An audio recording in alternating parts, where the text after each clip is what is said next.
I have this anxiety, all the things I didn't do. Welcome, ladies and gentlemen, to the WAN show. To the WAN show. We've got a fantastic show for you guys today. We are back in the studio, back bringing you the latest in tech, and boy, do I ever have some stuff to talk to you guys about. I have tried the OLED Switch now.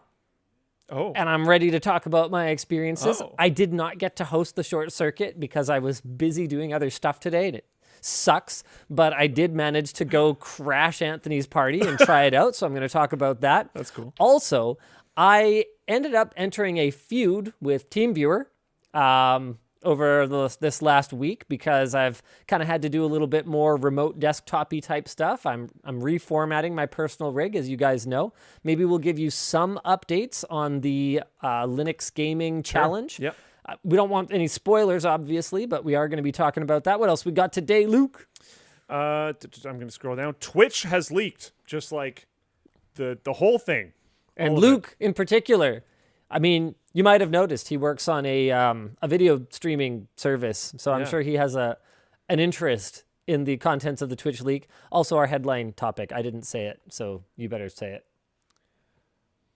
Steam Deck. Oh, yeah. I thought you talked about that earlier, but I guess not.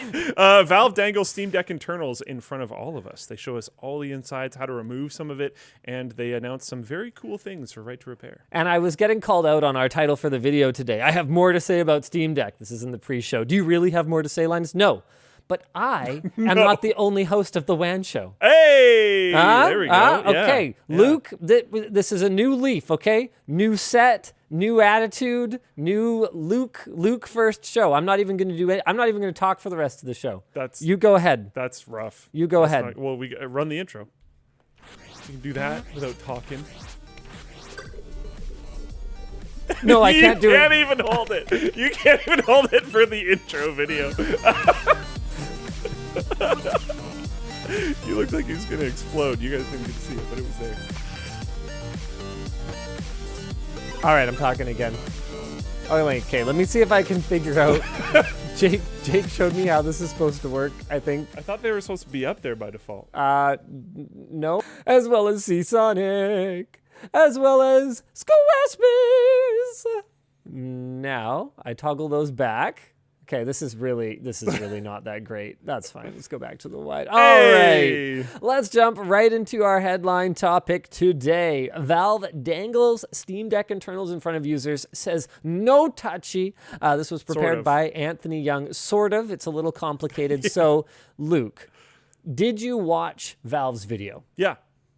All right. What are your thoughts? I had the same thought you had.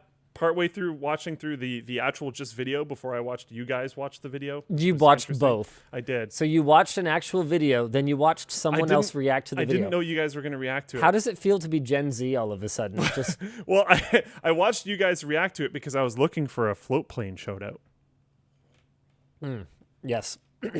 So I watched it at like 1.5 speed or something. Right, okay. But anyways, I watched the original video, and it was good. I'm very happy they made it. The other option was, oh no, there's two other options as you kind of talked about. So I'm happy they made it. They picked like the middle option. Not making it would have been worse. Yeah. But I think they should have worked with you guys.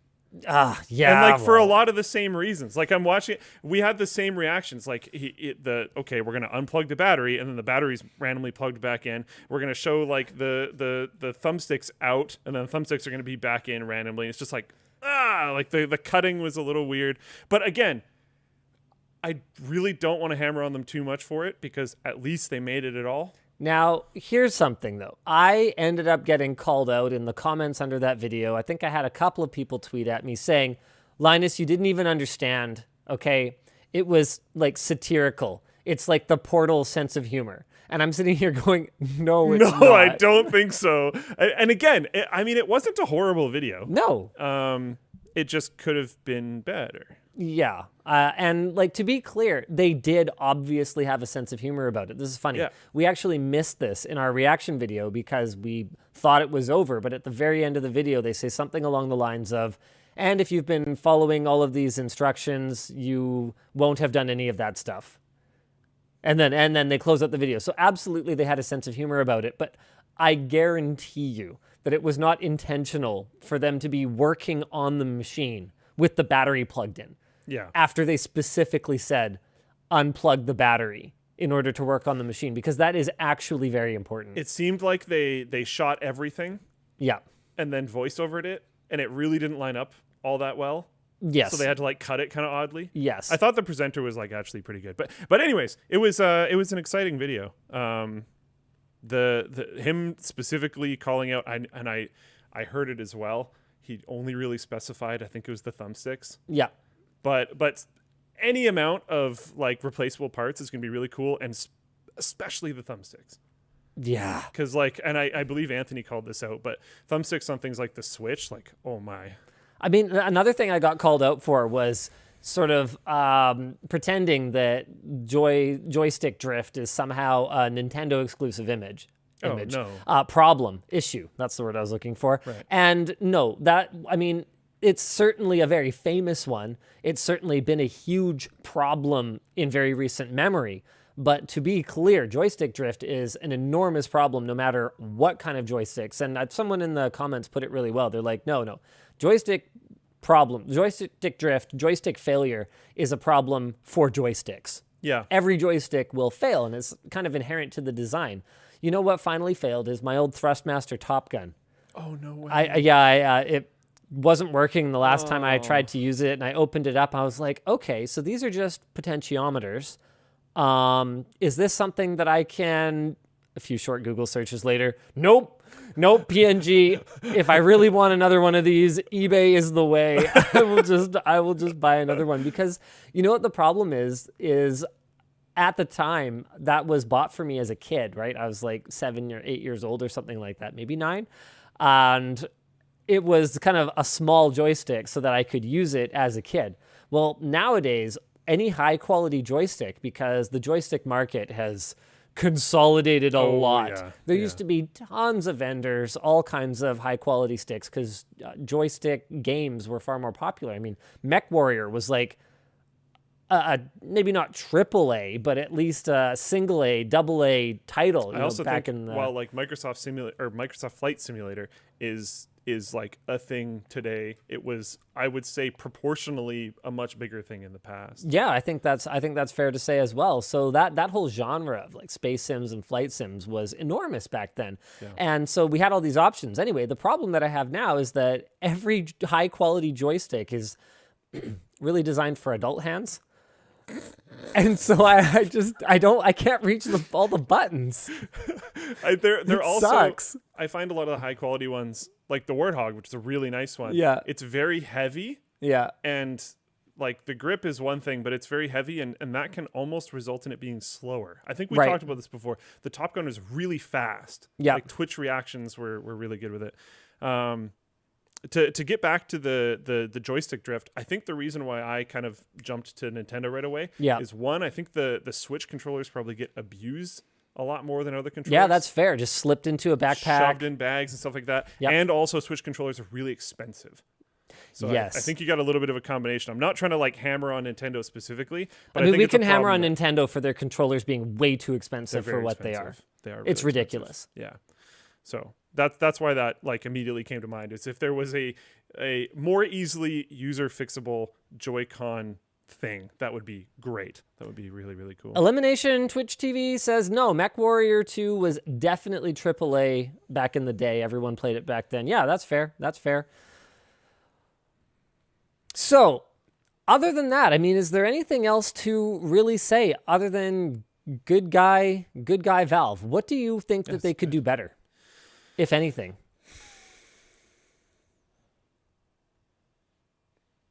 I'd like to know, and like maybe this can come down the line, but I'd like to know the full list of like replaceable hardware that they're going to be offering. You guys mentioned probably not the PCBs, whatever. I don't know, but I would like to know specifically what the offer actually is. Sure. I think that would be cool. And that's going to happen because eventually they'll have to make them available somewhere, and then that's your list.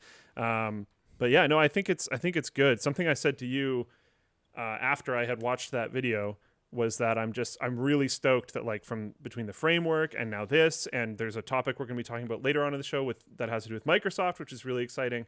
There's a lot of brands that are making repairability a selling point. I'm completely okay with that. Right to repair and repairability are things that I am very happy to be sold to me, to be completely honest. Now, here's my challenge for Valve. I think they've done a really great job with the Steam Deck, so I don't really have anything to add to that. I think committing to replaceable components and designing it from the ground up to be more easily repairable is great. A+.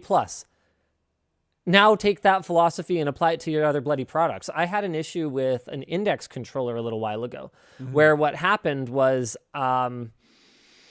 definitely not my fault. Couldn't have been me, but one of the joysticks, like the topper of it, the actual joystick itself, was no longer attached to the controller. Did you hit something? I mean, with the cut, during Beat Saber? Luke, I'm trying to tell a story here. Okay, keep going. I don't remember. I didn't notice doing it. I don't remember doing it. But because I never, ever used them, yeah, it could have been missing for weeks. And I wouldn't have even noticed, right? Because what would I use a joystick for? All I do is waggle my arms around like this, right? Yeah. And so everything is a pointing interface. I literally don't touch the joysticks ever. Anyway, the point is I contacted Valve support. I was like, hey, look, I just want a new joystick. The ribbon cable is still intact and the sensor is still there. I'll buy it. I recognize that this was 99% my fault. Sure. I own that, but I would like to, how do I get replacement parts for it? And they're like, we will send you an entirely new controller. So obviously as a customer, I'm perfectly happy with that solution because it means that I get a new controller and I can start playing Beat Saber again. But I also have to wonder, okay, what happens to that controller? And it's not just replaceable parts that will wear or could fall off, that could be broken like a joystick. It's also batteries, right? Like every device with a lithium battery in it is going to be e-waste in 10 years. Yeah. It is that simple. It will. And that's one of the reasons that people ride on Microsoft about using AA batteries in their controllers. But that is, in my humble opinion, that is Microsoft having the bravery to, in spite of public opinion, do the right thing. Because if you care about the environment at all, you should be getting AA rechargeable batteries and using them for years and years and years instead of putting disposable batteries in it. Because I see that argument made like, oh, Microsoft is being so irresponsible because disposable batteries, landfills, Xbox controllers. Just stop buying the ones that you can't recharge. The really shocking part to me is how inexpensive rechargeable batteries are now. Why is anyone ever buying a disposable AA battery in the year 2021? Yeah, you can even buy ones where you flip the top open. The capacity sucks. Do they? Yeah, the capacity sucks. How long are you playing with an Xbox controller for? Yeah, just it's really low. It's really low because cells they're packed tight. I don't remember what I used it in, but I had some for years and I thought they were fine.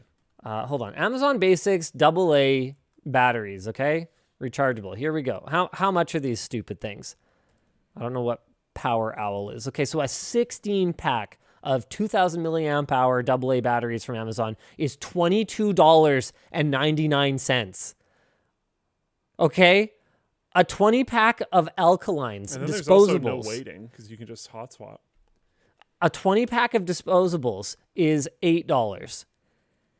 You only have to use them 3 times. I don't even, it used to be that when I gave away kids' toys and stuff like that, I would like painstakingly open up every single one and double check and make sure that I didn't leave my rechargeable batteries in it. And I still try to empty them because you're not supposed to leave them with a battery in it. But if there's something at the bottom of the pile and I'm like, oh, did I check that one? I'm not going to worry about it too much these days because they are literally like $1.25 each. And we still have Sanyo Eneloops here at the office that we still use for our mic packs that have been in service for almost 10 years. Yeah. yes, they don't last quite as long. Oh, I'm sorry, but I think that Microsoft has done the right thing to continue with AA batteries, and I think that they should never take flack for releasing a device. This is my hot take. Nobody should ever get pushback for releasing a device that uses standard, easily replaceable batteries. That have rechargeable options, which they basically all do. I mean, you can even get decent rechargeable 9 volts now. So that's what we use for, we have a microphone that's has a wireless receiver that uses 9 volts. And so we have rechargeable 9 volts now. It just blows me away. It blows me away that anyone, like, I have Xbox 360. Luke, you were over the other day, and he's like, oh, this is nice. It was nice. Yeah, because I have Xbox 360 controllers that are still in service and still get exactly the same battery life that they did 12 years ago because I put new batteries in them. It's not rocket science. It's great. And Endeloops, Endeloops are a little bit more premium, but they're honestly still... How much did you say the 16-pack was? The 16-pack. Are Endeloops still around? I thought Sanyo sold the Endeloop. They seem still around. They're Panasonic now. Okay, that makes sense. The 16-pack was $23. Okay, so I don't know how many are in here. It doesn't say, but it's a fairly... 16 for $40. Even that is perfectly reasonable. That's like those. I would say those aren't the pros or whatever, but those are going to be premium batteries. You only have to get 5 uses out of them, and that's it. Now, there's certain devices that sometimes I'll just go, you know what, it's not worth it. Like a TV remote control. Rechargeable batteries do tend to drain faster on their own, like just passively. They're a lot better now than they used to be back in the nickel metal hydride, nickel cadmium, I guess, was some of the earlier rechargeable batteries. Because remember, our hydride devices back then, the big one was digital cameras. And so when you would load up your 4 AA batteries into the grip of it or whatever, and you'd get like, oh my man, I'm taken back, Luke. I'm taken back. It used to be a thing, and this would have probably been before your time. You probably would have been too young and not caring about digital cameras yet by this point, because you're what, like 4 years younger than me, something like that. Yeah. So when I was like 14, so you would have been 10, so it probably wouldn't matter. Digital cameras on the store shelf used to have as part of their spec sheet how many shots you could take. Yeah, no, I remember that. Okay, you do remember that. Yeah. And it would be substantially less with rechargeables because the rechargeables of the day had really poor capacity. They took forever to charge, and they would drain while you were not using them. Nowadays, it's not nearly as bad, although there are devices like a TV remote where you will get 3 or 4 years sometimes out of a single change of batteries. Yeah. And you would just be constantly changing out your rechargeables compared to how often you would have to put in disposables. So there are situations where I do get lazy and use disposables rather than just buying more and more and more rechargeables for my entire house. But it really doesn't come up that often anymore. Right. Yeah. I don't even remember what we were talking about anymore. Something to do with the Valve deck. The index controller. And I don't even know that the right answer with the index controller is to put AA batteries in it. It would probably be too heavy. With that said, I mean, Oculus managed it. But the index controller also has a lot more functionality than the Oculus controllers do. Yeah, so maybe that's not the right answer, but having it be easily accessible with a little screw panel so that you could at least not throw away the entire controller would help.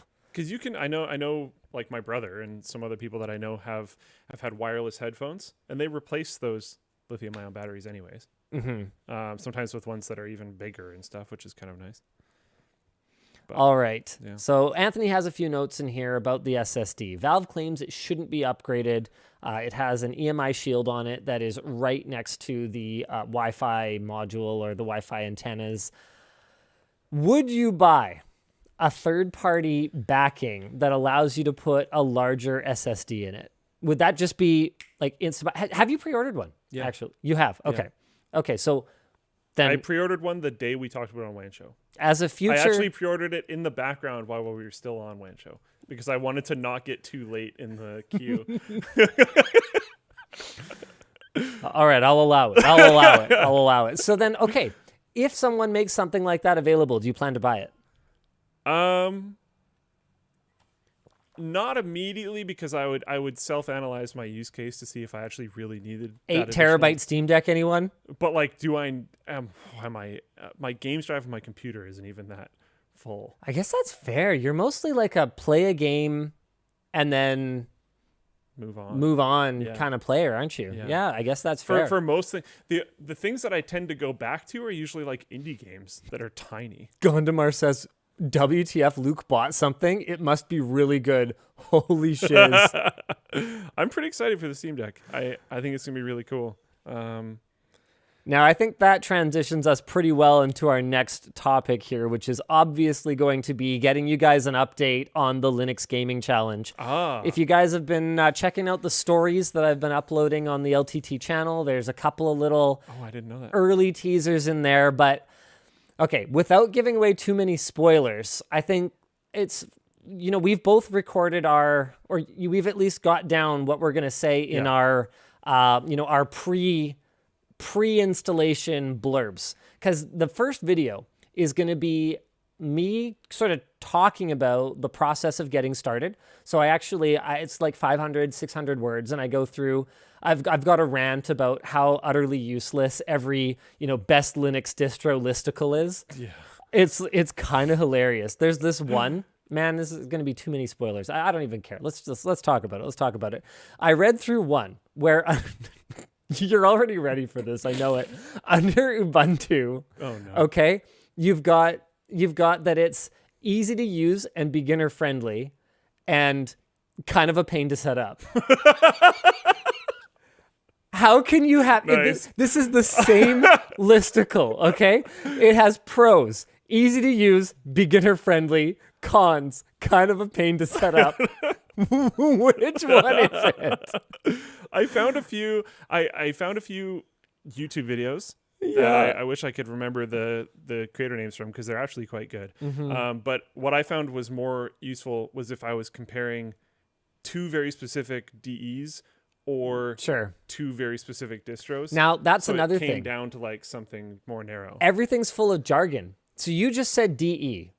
Yeah. What is a DE? If I didn't know anything, if I didn't know enough about the modularity of Linux, for example, if I was really coming at this from a just normal gamer perspective, and people started talking about DEs, even if they didn't shorten it to DEs, even if they said desktop environment, you'd probably think it was the distro they were talking about. And to be fair, for most people, I would argue that when most people think about, say, Mint, sure, they're just automatically mentally bundling in that you're using Cinnamon. I would argue that when most people are talking about Solus, they're thinking of Budgie. When they're talking about Ubuntu, they're thinking about GNOME. Like, yes, you can have other ones. A lot of these come packaged with other ones. Like, you can get Ubuntu Budgie. Sure. But like most people, if they just say Ubuntu, are probably talking about Ubuntu with GNOME. Sure. So the first bit is me sort of it ends up a little ranty because it's just ridiculous. Coming in as an absolute know nothing. Honestly, I wouldn't be surprised if you immediately read one article and go, forget this. This is too much. Yeah, I think the distro and desktop environment selection process is probably too daunting alone for the average user. And so after that, I basically I talk about what the process was like for me. I run through what my plan is, and then we're going to cut to Luke. He talks through what his plan is, and then, I don't know if I told you this, but Anthony is going to listen to each of our plans. No, he doesn't get to talk to us. Oh. So part of the whole challenge is that Luke and I have to do this the way a normal user would. I mean, I've had developers reach out, multiple developers from major distributions, to talk to me because obviously they want you to use their stuff. They want me to use their stuff. Yeah. And not just that. They don't just want me to use their stuff because it's a good marketing exercise. I think they're just really proud of their work, and so they should be. And I think that's probably very genuinely a thing with the open source community. Absolutely. So I would 100% give them that. Yeah. Absolutely. But that's not representative of the normal person's experience. And in order to be the best that I can be, in order to be the best ally that I can be for the open source community and for the Linux community, I should try to tackle this as a normal user should, and I should be able to give my honest feedback without someone preemptively guiding me through. So even though we are going to have Anthony there for the benefit of the viewers, Anthony doesn't get to talk to us. Interesting. Okay, cool. Yeah, I like it. no, 100%. Yeah. So from there... I want to address one thing before we go forward, because I saw another comment about it. Yeah. I think I spread it further when I tweeted out, like, which 4 of these distros do people think I should use? Yeah. And I included Fedora and then in brackets for the meme. I don't mean that Fedora the distro is a meme. I mean that Fedora the name is a meme. It really is a meme. Come on, guys. Like, we use it. We use it. It's good. It's really stable. It's great. Just the name is a meme. Okay? Okay. Sorry. Let's keep going. All right. So, I mean, oh my God, even the Red Hat logo. Yes. Like, yes. Like, come on, guys. clearly self-aware. Clearly, at least some of the people at Red Hat are self-aware. Yeah. Anyway, the point is, after that, so after Anthony critiques our plans, it goes into a vlog. And I don't know how you shot your portion, but mine is me with like my phone. And there'll be some spoilers. Not too many spoilers, but I end up back and forth between my desktop and my server room, which is on the other side of the wall where my machine is actually plugged in. A fair bit. Oh, wow. A fair bit. Yeah. Because, I mean, you got to remember, you can't take anything for granted, right? I use a Thunderbolt dock for literally all of my peripherals. Someone at Floatplane brought up that might be an issue. I have a very, very unusual setup. Yeah, definitely. All of my audio is routed through a Go XLR, a device that has quite literally zero acknowledgement from the manufacturer of the fact that Linux exists at all. And all this Elgato stuff. I don't actually have a ton of Elgato stuff at home. I've got my key lights, but key lights, my workaround is going to be using the phone app, which they do have. Oh, right. Okay. Okay, I can't be giving you too many hints. We got to work through these I have problems on another our own. solution already. Do you? Okay. I'm done. All right. They work. So Elgato key lights, I have those, and I have a Stream Deck, but I'm just sad I wasted time now. But anyways. yeah, I don't use my Stream Deck, so yeah, I don't really care. Yeah. Anyway, the point is okay, I'm not gonna. Okay, part 1. The part 1 challenge is to install Linux, choose a distro, install Linux, and play a game. That's it. It took me longer to find the screw for the M.2 drive than it did for me to finish the entire first challenge. Okay. I am a smart boy, and I keep all my M.2 screws in my motherboard. Even when I get a brand new board, I take all the M.2 screws and I put them in. It was your motherboard. It wasn't there. Really? Yeah. Oh. Well, there Bro. you go, buddy. I did it with my new machine. So I have all my M.2 screws. Oh, it's that ASRock Aqua one, isn't it? Hey, look. Price was right. Oh, it was fantastic. I'm still stoked. I'm not complaining. Your computer was free, sir. I was only using it as like a reference so that I did the rest of it relatively quickly. That's show off. Anyway, the point is, I did not get it done that quickly. Okay, so part 1 is to play a game. I actually did not, strictly speaking, complete the part 1 challenge in like 3 hours. Not strictly speaking? Not strictly speaking, because my intention, when I actually created the original, I'm not signed into Trello on this machine, but when I created the original like Trello list of all the parts of this series, part 1 is supposed to be install and play a game on the distro of your choice. Yeah. Part 2 is supposed to be, I got to pull up Trello here because I can't remember exactly. I think it was, install like Steam and play a game. Linus because Steam was the easy one. Okay, part 2 is get your game streaming setup working perfectly. So mics, levels, capture, camera. I have to get a VPN working so that I can download assets, like just sort of general use stuff. Okay. Part 3 is get as many game launchers running as possible and run a game on them. So we're aiming to get as many of the big ones as we can, and even maybe some smaller ones. Part 4 is going to be fun. I've talked to James about this now, and it's going to be, cool. hey, by the way, gaming is not the only thing you do. Do some other stuff. So we're going to have challenges like edit a quick video together, create a document, zip up some files and send them to someone, print something, watch Netflix, something to do with Excel, and don't do any of those things now. Okay. Don't get ahead of yourself on that one. No practicing Okay, for that, that one I'm not ahead on. Okay. The other ones I am. All right. Okay, well, I'm ahead on some of the streaming stuff too. Okay. So I'm already working on it. I'm just making a lot of notes because I think it's going to end up being a lot of screen capture and a lot of like kind of ranting about stuff. So as long as you're making notes and as long as you're screen recording as often as you can, then I think we're in pretty good shape. That was one of the reasons actually that I got some of the streaming stuff going. Yeah, that's the same for me. Before I even finished challenge 1. Oh, wow. Because I wanted to be able to screen cap. Yeah, that makes sense. Right? Fortunately, OBS is a thing and mostly operates the same. So I was able to get that going. And then part 5, I think, is honestly just going to be the conclusion, right? So we summarize and we make an ultimate decision about whether to go back to Windows or not. Talk about killer apps that we miss. Talk about killer apps on Linux that we're going to miss. What are the things we found that we really enjoyed? What are the things we hated? So now let's get back to part 1 and talk about how it is that I did not manage to complete the challenge. When I wrote this down, right, that was why I brought my phone out.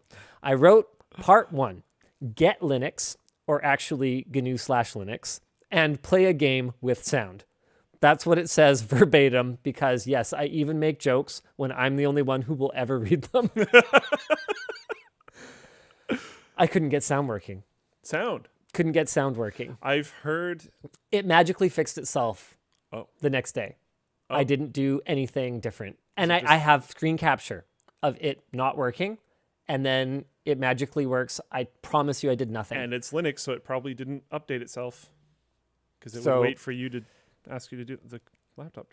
Okay, there we go. That's interesting. Yeah, I remember like way back, one of my times using Linux, like way in the past, getting sound stuff working on one of my laptops was quite a hurdle.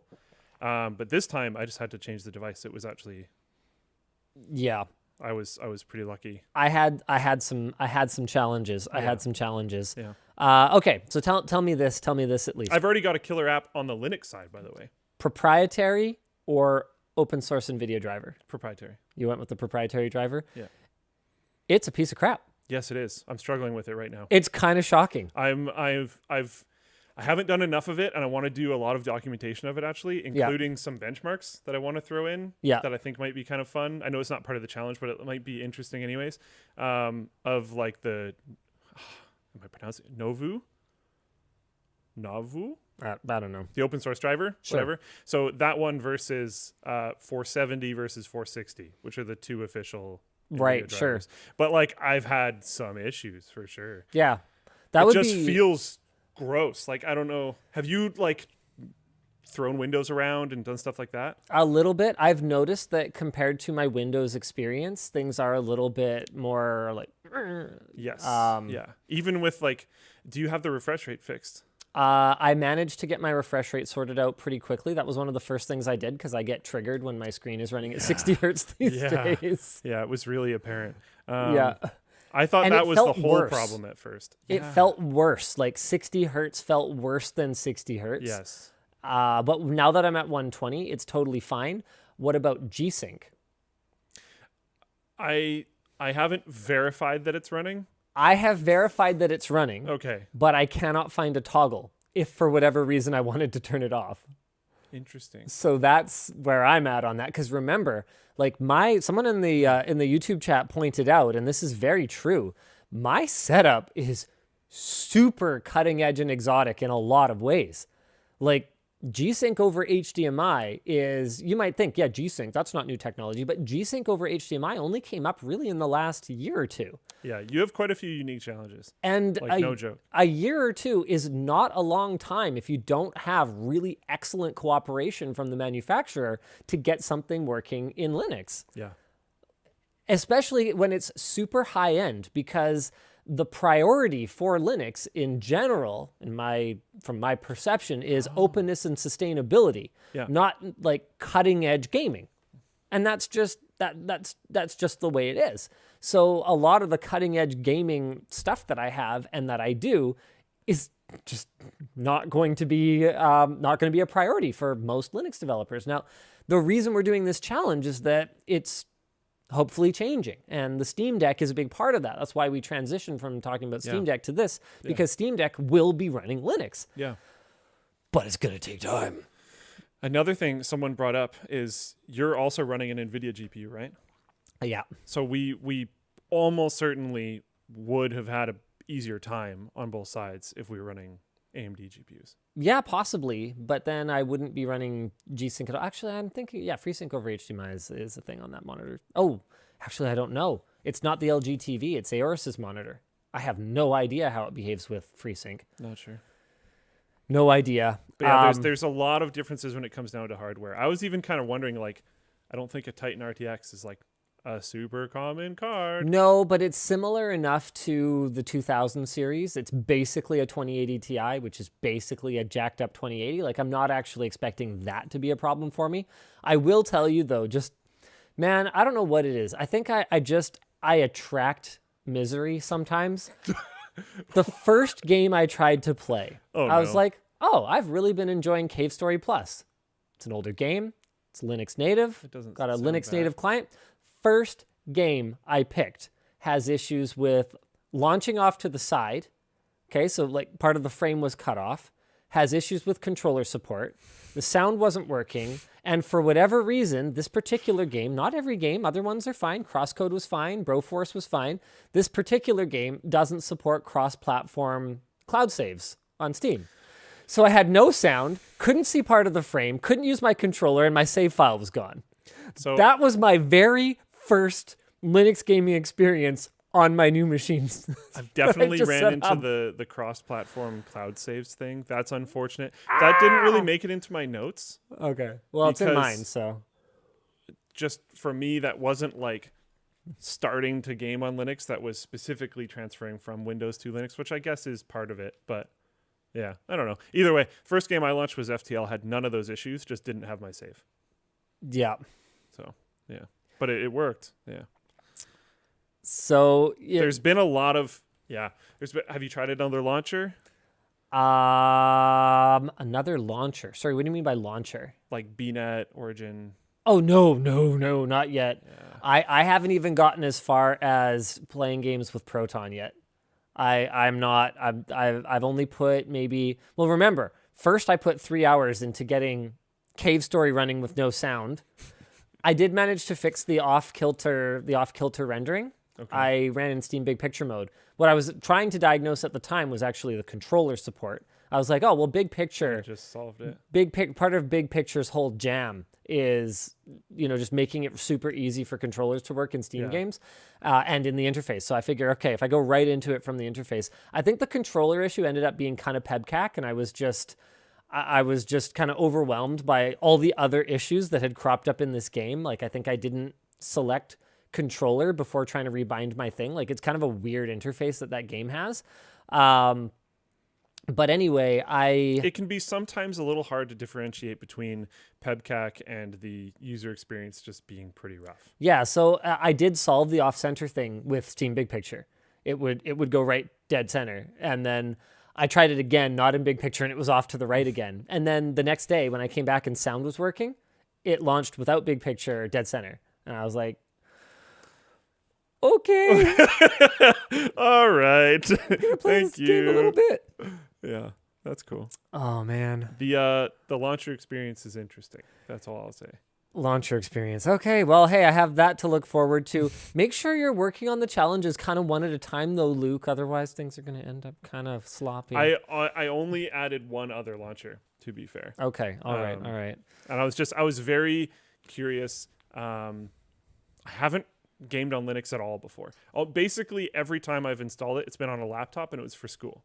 Right. So they were always for like software development or just like studying education, productivity stuff in general. Sure. Anyways. So is it Lutris? Yeah. Lutris is like super cool and very powerful. And I don't want to add too much more to it. Yeah. Okay. Fair enough. But I was very curious in like trying out Lutris because I've never tried it before. These are my notes for part 2 already, just to give you some idea. Whoa. I mean, honestly, kind of getting worried my side's just be really boring. a lot of it's, well, maybe that'll be refreshing for the Linux community, because honestly, I can tell you right now, the Linux community is going to absolutely hate my part 1. They are going to hate it, and some of them will probably hate me, because you just, honestly, I couldn't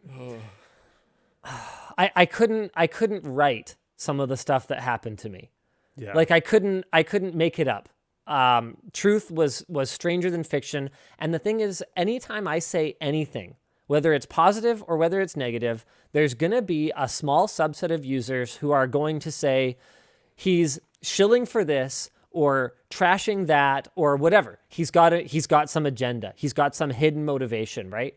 And I guarantee it now, mark my words, someone who didn't watch this show, didn't see me make this prediction, is going to accuse me of fabricating some of the things that went wrong for me. To make it more dramatic and interesting. To make it dramatic, or to dunk on Linux, or whatever. Maybe they think that Bill Gates' vaccine in my 5G reception is making me chill for Windows. Like, I don't know. I can't put myself in the head of these people, but I guarantee you that based on my experience, someone will not believe how badly it went for me, and will find a way to make it about my hidden agenda here. And then hopefully my side does at least my part 1, because I haven't done the rest of it. So maybe we'll switch sides later on. But hopefully my part 1 does contrast that, because the biggest problems that I had required sometimes slightly more than, but pretty much just a restart. Right. That was like pretty much it. I was surprised how much I have to restart on Windows or on Linux. On Linux, it's Windows has kind of fixed that now. There is some stuff you can get, like I don't remember exactly what it's called, but there's a live updating tool. Right. That makes it you don't have to restart. Yeah, I don't know. I was just surprised. Like I booted up and was just doing stuff like nothing with a brand new fresh image. It was like, hey, you need to restart your computer because like we did some stuff. Like, oh, really? That okay. I mean, I guess Windows does it all the time too. I guess I just don't notice because it just schedules it and then just like runs it in the middle of the night. We did some stuff like it did it automatically. Yeah. Okay, we're having a very different experience. I'll just say that much. Nothing happened automatically on my side, which was I mean that's just I haven't revealed what distro and desktop environment I'm using yet, but that is going to be part of it. This is great. So. Rich77. Linus, the Linux community is here to help, not slam a new user. We are here for you. That's rich. Get it? Yeah. Like, yes, you know what? I'm sure that it's a minority of extremely toxic users. Just like any fan community, there's going to be a minority of really toxic users. There's a special kind of toxic gatekeeping that seems to go on in the Linux community. Absolutely. And you're going to get called out in this video. Sorry. There's a lot of extremes. There's toxic gatekeeping, and then there's people that will just like stop at nothing to try to make sure that the door is open as wide as possible. Yeah. But and there's sometimes both. To your detriment. Like, no, it's really good. It's really good. It's really good. There's it's no really problems ever. And I'll help you. You can call me anytime, night or day. It's like, right, but I don't want to talk to you for 3 hours a day. Yeah. Like, I just want to use my computer. I want this to work. Is there anything so far, and maybe this is going too much into it, but is there anything so far that you've really liked or has gone really well? Hold on. Speed Style says, the Linux community is here for you now until they see your video and can't wait to correct everything you should have done. Yeah, pretty much. Yeah. So it's not so much that I've seen things that I absolutely love about Linux, as much as I've been reminded that I should really make sure that I'm not coming at this from a completely one-sided standpoint. And my rants should include rants about Windows. Yeah, okay, that makes sense. Something I complained about with Linux in general is that there's a dozen different ways to do things. And from a normal person perspective, I don't want a dozen different ways to do the same thing. I don't want that. I want one good, fast way. Maybe an alternate way in the event that that way is not working. Like, looking at you, Finder. You know how you can't manually refresh the contents of a folder in Finder because it should just work? Yeah, it should, but sometimes it doesn't. It doesn't, yeah. And it needs a refresh button, Apple. Anyway, the point is, I pointed that out. Like, I found something that drove me, really bananas. And I pointed out that Microsoft has actually done an astonishingly bad job of that. They started transitioning to their new style control panel with Windows 8. Windows 8 was when they started transitioning to, remember the new control panel? Yeah. When did Windows 8 come out? Windows 8 release. It's like 2008 or something? 2012. Okay, 2012. This was 9 years ago. 9 years ago, Windows came out with this new control panel. There is still core functionality in Windows 11, 9 years later, that you have to go into the classic control panel for. So make up your mind, Microsoft. Do we do it this way or do we do it that way? Just let me have the classic control panel, in my opinion. But yeah. Exactly. Well, that's a whole separate conversation. I ran into another thing where I had just I signed into Steam and all my friend requests and crap popped up in the bottom right corner, and I couldn't see anything in the bottom right corner or click on anything until it went away. I'm like, yeah, this is a terrible experience. It happens to be exactly the same terrible experience on Windows. I haven't tried it on 11 yet, but on Windows 10, it's exactly the same way. If really you get a handful of notifications at a time, it's limited. I think it's 3, and then they go away, and there's not enough time to click on, and it stacks back up again, and you just can't click anything in your system tray until they're gone. It's horrible. It's like the people using it never. It's like the people designing the product never used it. It's that kind of thing. Like I searched for. This is great. I searched for Explorer. Okay. In the start menu of one of our ingest stations to shoot a completely unrelated video yesterday. And get this. Guess what the top highlighted best match was? Well, okay, first of all, what do you think I wanted? I'm assuming you wanted actually, I don't know. Why would you search Explorer? Explorer? Yeah. Well, what do you think I might have been trying to do? My brain immediately jumped to the starting web browser, but that's Edge these days. So File Explorer, but why? I wanted File Explorer. Yeah, okay. And it should come up with that because Explorer, the web browser, doesn't exist anymore. So File Explorer should be the first thing that comes up. So it comes up with Microsoft Edge. Okay.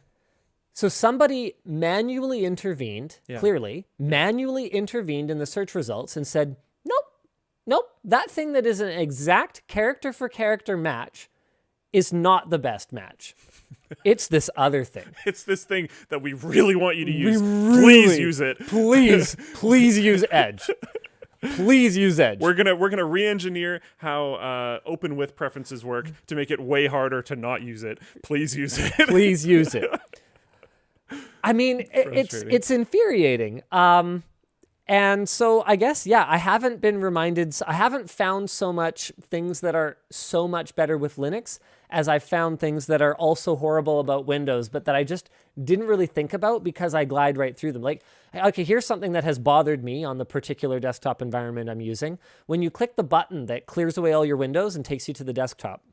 Okay. When you click that, it does what you would expect. Okay. And then if you Alt-Tab and find something you want and click it, it brings everything back. Oh, okay. Like, who thought this was what I would want to do? I've had 2 things so far that I actually liked a lot. One of them was the media control area. Sure. I've really like it. Something that I enjoy quite a bit is sometimes when you have something playing in a browser tab, you and I both have some issues when it comes to browser tabs. Yes. Sometimes it can be kind of hard to find it. Yeah. And if I restored all my tabs and then it's buried somewhere, it can actually be a serious pain.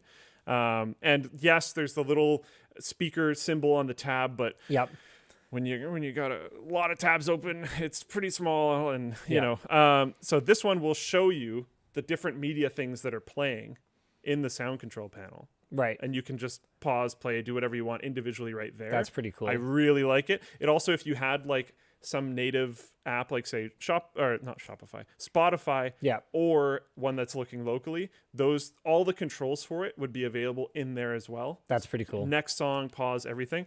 And then the other thing that I really liked was during the installation of the operating system, instead of like asking if the operating system can steal your data in 47 different ways, Yeah. it just had essentially a like, hey, if you want to do productivity things, check out these apps for these things. Right. If you want to play games, check out these apps. I liked how these easy it things. was to encrypt my drive on install. Yeah. Why isn't that just an install option on Windows? I mean, Microsoft, you're the only major operating system left that doesn't just have a quick and easy way to encrypt your boot drive when you install the operating system. Literally, iOS, Android, Linux, and Mac OS all prompt you, like right when you're setting them up. In fact, iOS and Android, it's encrypted by default now. Like it's ridiculous. Now, my volume panel is not as good as yours, I think. I noticed a problem with it almost immediately because I have so many audio devices on my computer. Yeah. That when I went to scroll through them with my mouse wheel, because the indicator to move it manually is like this little tiny thing, I started immediately moving the sliders. So the scroll wheel does both. Yeah.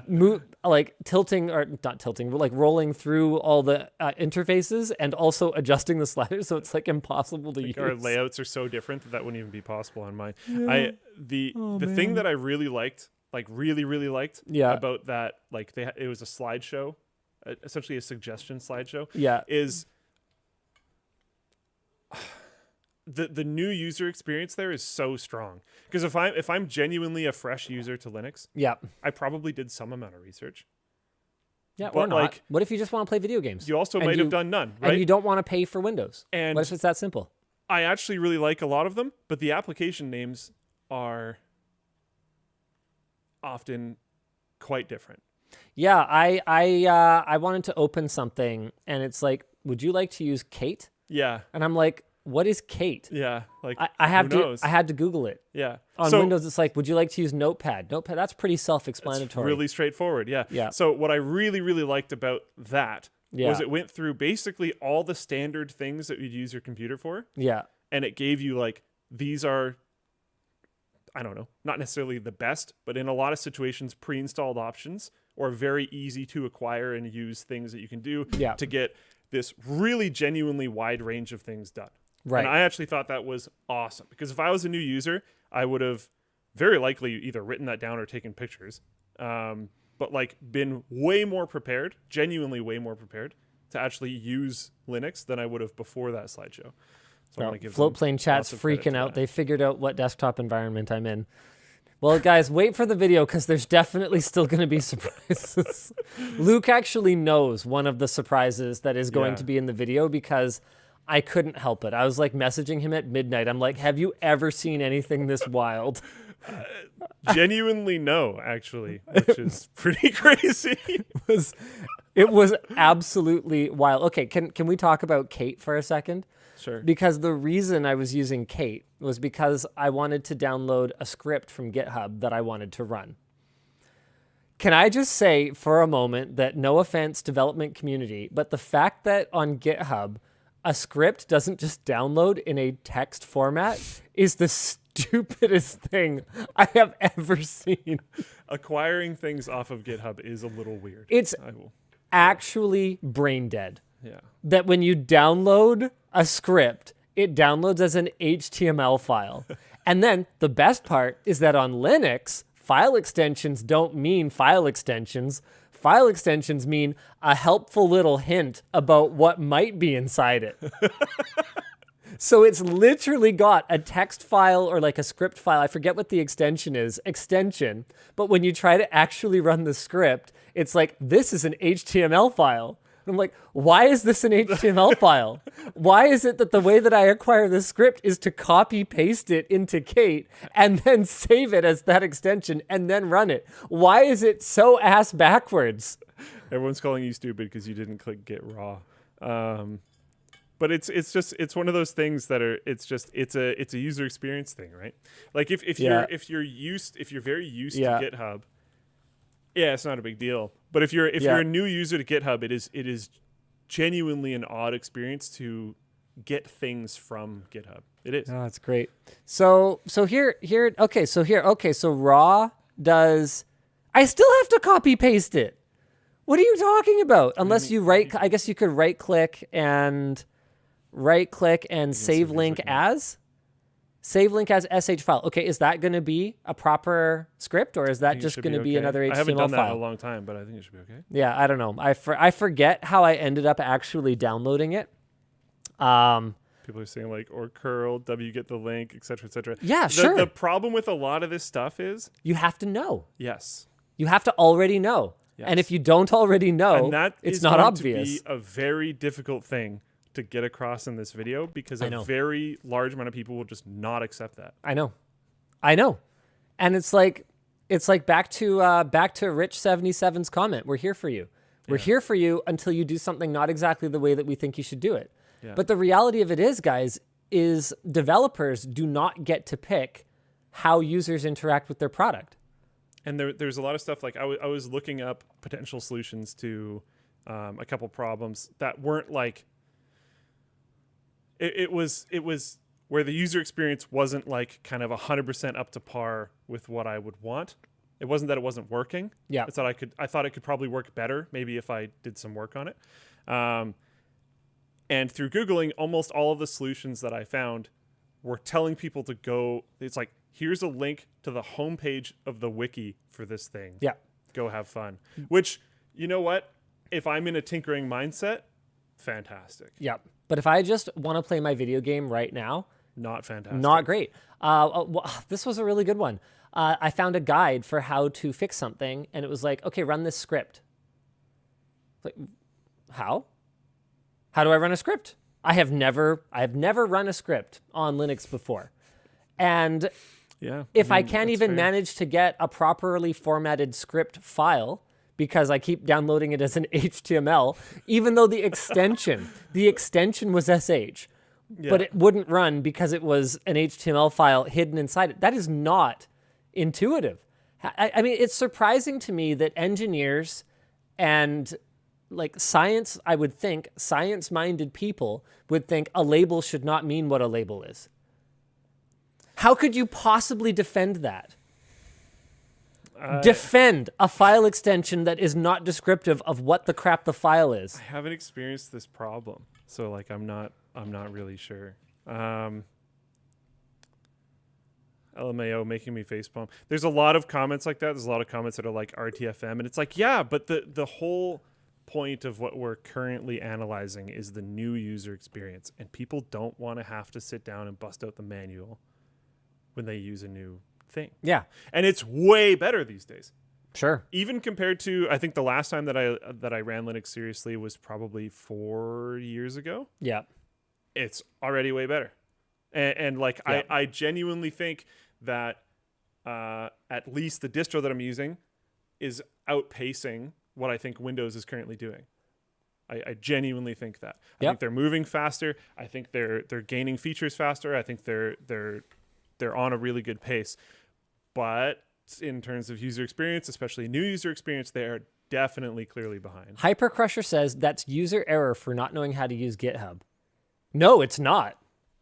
It's absolutely not. Believe it or not, there's a whole wide world of people out there that have trouble figuring out where to find the photo they just took on their iPhone, let alone how to use GitHub.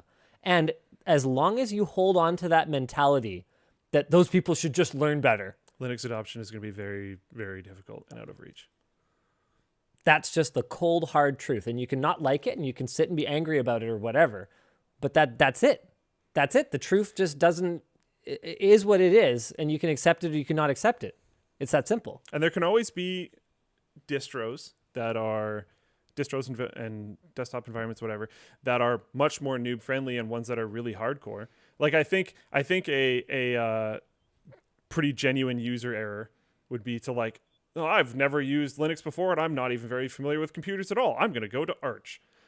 Like the Sure. whole internet did not tell you to do that. No, nobody told you to do One that. extremely simple Google search would have told you to specifically not do that. Yeah, So like, sure. figure it out. But there are desktop environments and distros, etc., that advertise themselves as user-friendly, and they're getting a lot better, and in a lot of ways they are, but they're not 100% there. Yeah, Gremlin Injector put it really well. People are missing this.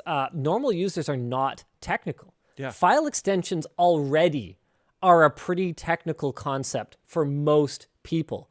I mean, here, this is actually a really, this is kind of going to put us on a bit of a tangent here, but I was reading an interesting article where a professor was not complaining, but noticing, talking about, opening up a discussion about that many of the students coming through their classes were not familiar with the concept of a folder structure, like a folder tree. And I kind of went, what? I mean, this is a generation of people that have spent they've grown up their whole lives surrounded by electronics, and computers. How is it that they could powerful search? Exactly. But even so, you can sit there and be elitist and go, not knowing how to use GitHub is user error, or you can recognize that these are people in university. And again, you can go, well, just because someone's in university doesn't mean that they're more educated. Well, actually, it means that statistically speaking, they are probably more educated than the people who are not. Maybe just not in this particular... Maybe not in this particular way. Believe it or not, there's a whole wide world out there of other things that people spend their time and energy on. What? Right? No I know, way. it's crazy, right? And so it's not that mind-blowing, even though for me it was this utterly alien concept for someone to not actually have a very good understanding of the folder structure. Because even the fact, like, it reminds me of how, there's that anecdote that's been floating around, who knows if it's actually true, where the kid asks their dad why they have a 3D printed save button, when they find a floppy disk, right? Yeah. The very concept of a folder structure is archaic. When's the last time you had a folder nested inside a folder with a bunch of files in it, right? Like that's very 1980s. That is 40 years ago, right?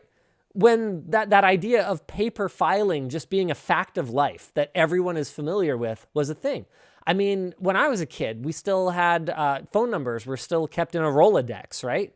Yeah. And so this concept, this tactile experience of rifling through things to find things that you were looking for was very much a part of my childhood. But we've got an entire generation of people that just search for stuff. Yep. And you don't get to pick how the world uses things. I think a really good example here is Tarfeef 101 on Flowplane said, and he's talking about GitHub. Yeah. He said, no, it really is user error because there is, and then in all capitals, no download button for individual files. You just did some really weird special stuff, like probably saving the entire web page, which is just as dumb as saving a YouTube page to try to get the video. A few messages further down, Ferno 182, I'm a developer, and the whole save link as on GitHub and then getting in the HTML inside of what I thought was the actual thing I was trying to download happened to me way more times than I'm willing to admit. Of course it did. It's just weird. It's not a fantastic user experience. It's not. Acquiring things off of GitHub is weird. I couldn't find a download button, so my natural workaround was save link as. No, I didn't save the entire web page. How would I even do that? We're talking about mistakes that a technical but not developer person could make. I don't think most people are trying to download the entire web page. They're not. But right-click, save link as is a pretty decent workaround when, for whatever reason, you can't find a working download button, or like download's not working, or you want it to go faster, and there's like a delay if you like click through. It's a site you use all the time, and they have one of those like 5, 4, 3, 2, 1 things. Like it's a workaround that people might be expected to be familiar with.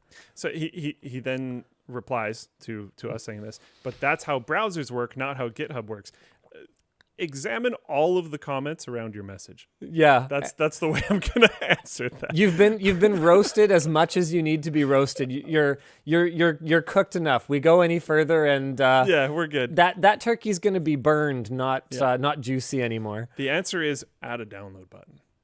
The answer is, why isn't there a download button, and why wasn't there a download button many years ago? That's the answer. Way more obvious. Yeah. Oh man. Yeah. Anyways, it's mind blowing. We should probably mind blow talking about some sponsors real quick. But just hilariously vindicating that I talk about all these reactions that we're going to get from the Linux community, and we've got a lot of people saying, no, it'll be fine.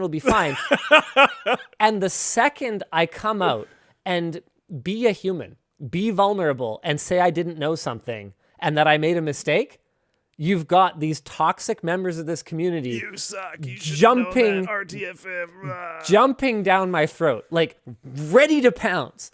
And it's like, I get it. You're an expert, and you feel like everyone should be an expert in and this. Linux might be your baby. Yeah, and we're sure. saying your baby isn't perfect. But the thing is, like, I don't know, man. See, for me, and this is, we're getting into like relationships again, right? Like I think we've talked about this on the show today. It's like, I never tell my wife, you're the most beautiful woman in the world. Lots of husbands tell their wives that. And I'm sitting here going, well, I'm not going to lie to you. Like, you're not. I'm also not the best looking guy in the world. Don't have the biggest schlong. Like, so what? But so what? The package. You're Asian. You don't even need me to have the biggest schlong. Okay. That's not the fitment is fantastic. Yeah, see? Right. The margins here are amazing. What I'll say is, it seems like we were built for each other. So the point is that if you love something, I feel like you should be able to be honest with it. That's Sure. And I think that the kind of love that is fanatical, that is not objective, is not actually as not actually as fulfilling. Yeah. Like, I was reading an article about like 17 things a boss should never say to an employee, and one of them was good job. And there's a reason for that. And the justification for it was actually very well thought out. It's because it's not specific. It's vague. What was good? What was good about it? How good was it? It doesn't tell you anything. I think you can say good job, but you have to follow it with why. There has to be context. Yeah. There has to be context. So you can't, there's no point lying to people. And if you just say everything is great, your words mean nothing. You lose all the gravity that the sentiments you express could have possibly had if you just constantly talk about how great something is. And I take a lot of flack for being super negative. Like, I'll see people, Linus complains about everything. But so what? We all should. You also don't. Yeah, well, that's a whole separate conversation. I mean, and a lot of the time when I complain about something, it's just the thing that makes me really angry. It's not when something is bad. The thing that makes me angry is when something is bad out of complete and utter negligence or malice. So the fact that the iPhone doesn't have T9 dialing, when it's literally something that an Apple developer could build in less than a week and would require basically no maintenance, it's an insult to their users. Like, it's just it's utterly unbelievable.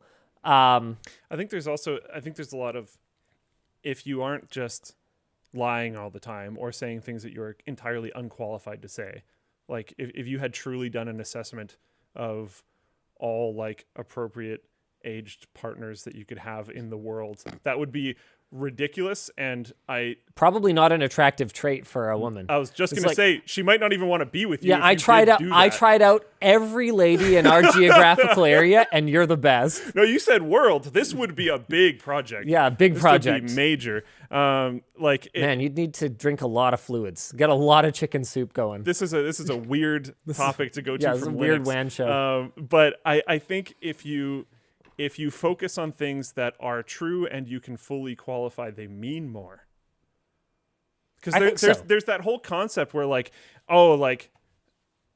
you ask your partner if you like look good in something, and then they say yes, and you go, ugh, and you go ask like your buddy, because you might get you're worried that the response from your partner is colored, right? Yep. It's rose tinted glasses, yep. whatever. So if you are more straight up honest, and clear and objective, then those compliments mean more because you know Absolutely. they're legit. I Like- think there's value to that. For better or for worse, my wife knows that if she makes food that isn't very good tasting, I'll tell her.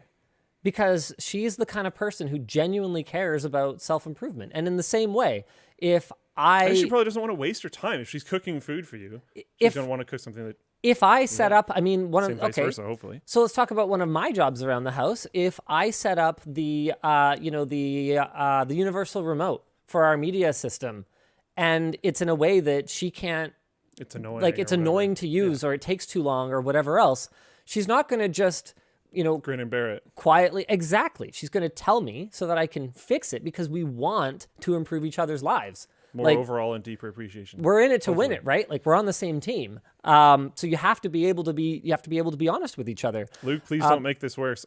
Sorry, dude. This is so great. NH4X4 Tracker says, most people don't care about T9. Here's another comment a little bit further down. Thorium220 says, I started using T9 dialing on Android because Linus mentioned it in a video. Thanks, mate. This is great. Most people don't understand what it is. That's why they don't think it's amazing. That is the only reason to not think it's amazing. It is actually the fastest way to dial a phone number, hands down. Other than if you have your 9 favorites or whatever and you just hold one button. That is the only way that I can think of that could be faster. Just makes me very, very angry. Very angry. That's not the best example of something that is just sort of utter negligence that it's not included. I think probably a better example would be something like accessibility and right to repair. Like hiding screws under a sticker that is destroyed when you remove it over nothing, over absolutely nothing, is far more hostile to the user than not having a feature that I personally think is great, and so do a lot of people. Let's go ahead and get into our next sponsor here. I swear to you, I'm gonna get through these sponsors. Thank you, Seasonic, for sponsoring today's very strange WAN show. The Seasonic Prime Ultra Titanium series features super high efficiency with their 80 plus titanium rating. They're fully modular. They feature hybrid fan control so you can control your overall fan noise. And when the fan does spin up, it's got a fluid dynamic bearing, so it's going to last a real long time. They boast up to a 50,000 hour life expectancy along with a 12-year warranty, and you can check out Seasonic's power supplies at the link down below on Seasonic's website or on Amazon, also at the link below. Finally, the show is brought to you by Squarespace. Hey, we use Squarespace. We use it all the time. Both LinusMediaGroup.com and LTXExpo.com were built quickly using Squarespace because we didn't have a lot of time and a lot of know-how when it came to building websites, especially when we built those ones. Squarespace's all-in-one platform makes it easy to get your website up and running quickly, though, and you can choose from tons of different templates with exactly the functionality and exactly the look that's right for you. If you need help, Squarespace offers webinars. They've got a full series of help guides, or you can contact their support team 24/7 to help you build your site. So go to squarespace.com/WAN and you can get 10% off today. What else do we want to talk about today? I feel like we got a little bit derailed. There's someone in the Floatplane chat asking for help finding a file in Ubuntu GNOME File Explorer. I find that very funny, but let's continue. Good guy Microsoft? Let's Funny timing for that topic. What Microsoft? Sorry? Good guy Microsoft. Oh yeah, sure. Let's do Microsoft it. agrees to independent third-party study looking at right to repair. I will also point out that a lot of Floatplane people pointed out that it's very funny that one of the difficulties that you've been having with Linux is GitHub because Microsoft owns GitHub. That is quite entertaining. Well, okay, to be clear, I didn't say it was an issue with Linux. So my issue with Linux was that it wasn't obvious where to like put a script to run it. Right. Yeah. Like Would you have needed that script on Windows? No. It's part of the experience. Okay, I guess that's fair. I would argue like finding scripts online to do things for you is probably part of the experience. Yeah, it shouldn't be. Expecting the average user to run a script. I mean, the problem with scripts is there's such an enormous like security problem too, because just copying and pasting scripts off the internet, to be clear, like I'm doing it, but you shouldn't. That's not a good best practice. Again, that's the kind of crazy sort of I don't know what to call it. Is it double speak? Put a script in Is Linux, it yeah. it's one of the most contradictory things about the Linux community is that on the one hand, it's like it's open source. It's all about security and privacy and all of these sort of pillars. A lot of that is genuinely okay. And on the other hand, it's like the only way to do basic stuff is to, unless you are an extremely technical user, like a part-time developer, is to download random scripts off the internet and execute them in a terminal as a super user. Like, are you serious right now? A lot of the security stuff is that you assess that script and that I know. I'm just saying. I know. That's like saying the safest car is the one that you just build yourself. Like most people shouldn't build a car. Like, like I don't want to spoil this too much. Oh no! But just for some context, remember the screenshot I sent you? No, I'm sorry. You're supposed to be a security professional. Every user should be a digital security professional. Oh no. They're gonna hate us so much. It's gonna be a problem. I'm trying. Honestly, my experience so far has been pretty clean. Oh my goodness. Remember when you sent me the videos of the problem? Yeah. And I sent you the screenshot back? Yeah, yes. So they're expecting you to read all that. I know. The funny part is you saw how far I scrolled through that, right? Like, there's a lot, but they're expecting you to read it. That's like literally I forget if it made it all the way to the Supreme Court, but like literally the American judicial system has decided that EULAs are not enforceable because nobody reads anything that long. And that includes agreeing to things when you're executing a script. In basically any scenario. A lot of people too long didn't read, even if it's only a few lines. And sometimes it's a lot more than a few lines. So I don't know. Anyways, goodbye Microsoft. This has nothing to do with Linux. Microsoft is taking concrete steps to facilitate independent repair of its devices following pressure from shareholders. This comes after months of negotiations started in June when investor advocacy nonprofit As You Sow filed a shareholder resolution in regards to right to repair and environmental concerns. Microsoft will study how increasing access to parts and info can reduce contributions to climate change and e-waste, which does, I will say, sound like a very new Microsoft thing. That sounds like something new Microsoft would do, so it's kind of in line. Yeah, that sounds like something that new Microsoft probably should have figured out in 2 seconds instead of spending months on it and needing an independent third-party commission. I agree. Let's talk about all the wasted resources of a third-party investigation being done when you could just do the right thing immediately. I'm sure they could figure it out. I'm sure they could call Lewis one time, and Lewis would happily get there like immediately and walk through how they could do all of this. I'm pretty sure that they could sit and turn off the TV and for like 4 seconds sit and think. And they could probably come out. I don't think they have to talk to Lewis about this. Should things be easier for end users to repair? Well, hold on. I'm thinking.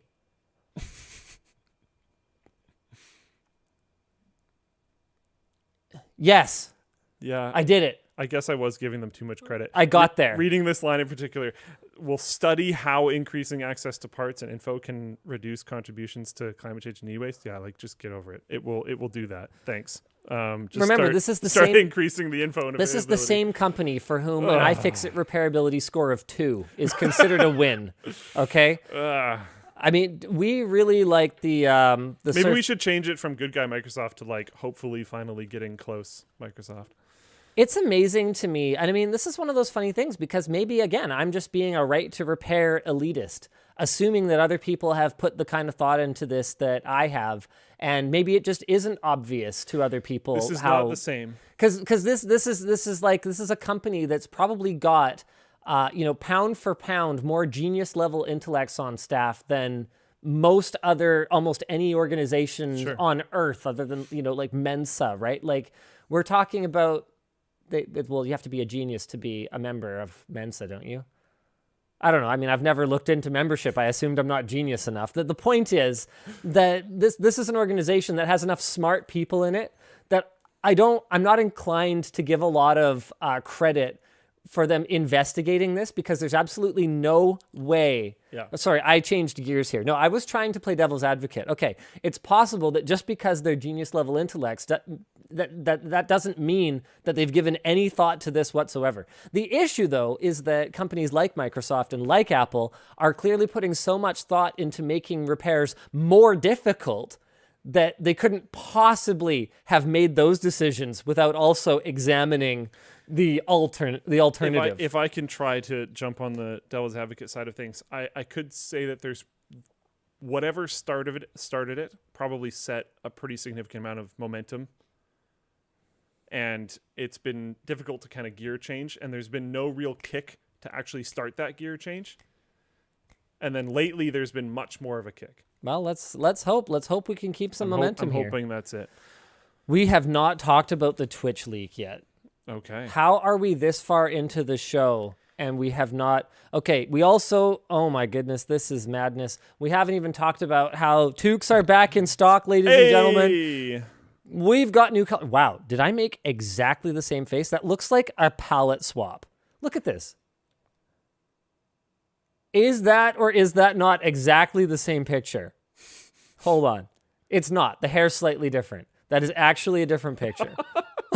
That's kind of amazing. Anyway, dark aqua is here. We got gray. We got a blue now. I don't know if I've ever seen any store that has as many pictures for products as the LTT store. You know what's the crazy part about that is that it's not even that much work. No. Like, it's a lot of work and it does cost us money, but it's not such a crazy amount of work that I think, large organizations couldn't just do it. A few more, yeah. Yeah, it doesn't seem that complicated. Anyway, they're $19.99. The construction quality issues were fixed. If you have one from last year, you will hear from us. We'll be reaching out to all previous buyers in the next week or so, and you will either get a new fixed toque or you will get a refund if you've had the issue and you haven't yet reached out to us. So we'll get it all sorted out. There are thousands of you. Please give our support team some time to work through everything, but we will get this resolved for everyone. We take all this kind of stuff extremely seriously. For those of you who are wondering, no, we did not throw away the compromised inventory. We actually had it reworked locally, so we did not waste any beanies. That's cool. They were all fixed and then like just repacked because they're still new. Cool. So yeah, we're getting everything sorted out. All right, let's talk about Twitch. Twitch leaked the whole thing, source code, creator compensation. Apparently, there could be more coming. I saw that. Apparently, this is part 1. Yeah, I don't even at this point know what else is there. What else is going to be a bunch of ISOs of people's computers. I have no idea because it's a lot. It's the source code. It's a lot. Not all, but a very significant amount of creator compensation. I believe it goes down to 10,000 creators or something. Mm-hmm. It's like 1% because there's an insane amount of Twitch. Am creators. I the top 1% then? Because I think my information was leaked. Yeah. Nice, I am the 1%. I think that's what it is. I'm not entirely certain. I mean, I became a top 1% OnlyFans creator in 2 hours. Heck yeah! So dude. that was pretty fun. Just flexing. Nice. OnlyFans flexing. Sorry, I got to do OnlyFans flexing. I got to take some clothes off. Is the male nipple thing still a thing on Twitch? I have no idea. I have no clue. I'm pretty sure we've broken it a few times. Yeah, I'd be willing to show you guys my nipples, but I don't actually need to get banned off Twitch. It's not really a needle mover for us in terms of revenue, now everyone knows how much you make. Yeah. That could be an expensive nip slip. Yeah, exactly, right? Yeah. Even though it's not a needle mover, it's still expensive if it goes away. It's a lot better than a kick in the teeth, $29,000 over 2 years. For sure, yeah. Anyways, 125 gigabytes went into the torrent link that was leaked onto originally 4chan along with a paste bin. I believe the paste bin was gone by the time. I got an email from Luke at 5:30 a.m. Before you ask, I've got it. I've got it all. I did it not. You did. Look how ready he is. I have nothing. I am good boy. I think Jake had it before you. Maybe. I don't know. You gotta I still have Stuxnet. Nice. Like, Stuxnet. you gotta just archive this stuff. I don't know. It's interesting. I mean, once it's gone, well, Someone in the Flowplane chat said that like a big D move that Twitch could and would be really interesting if they did is just go like, you know what? Screw it. Just put it on GitHub. there's no way. Not Amazon. Wouldn't happen, but it would be sweet. That's not Amazon's It'd be way. cool. Yeah, there's absolutely no way. Hands above desk. I'm sorry. Get your heads out of the gutter. I just do this when I'm sitting down. I don't know why. Anyways. Muscle memory.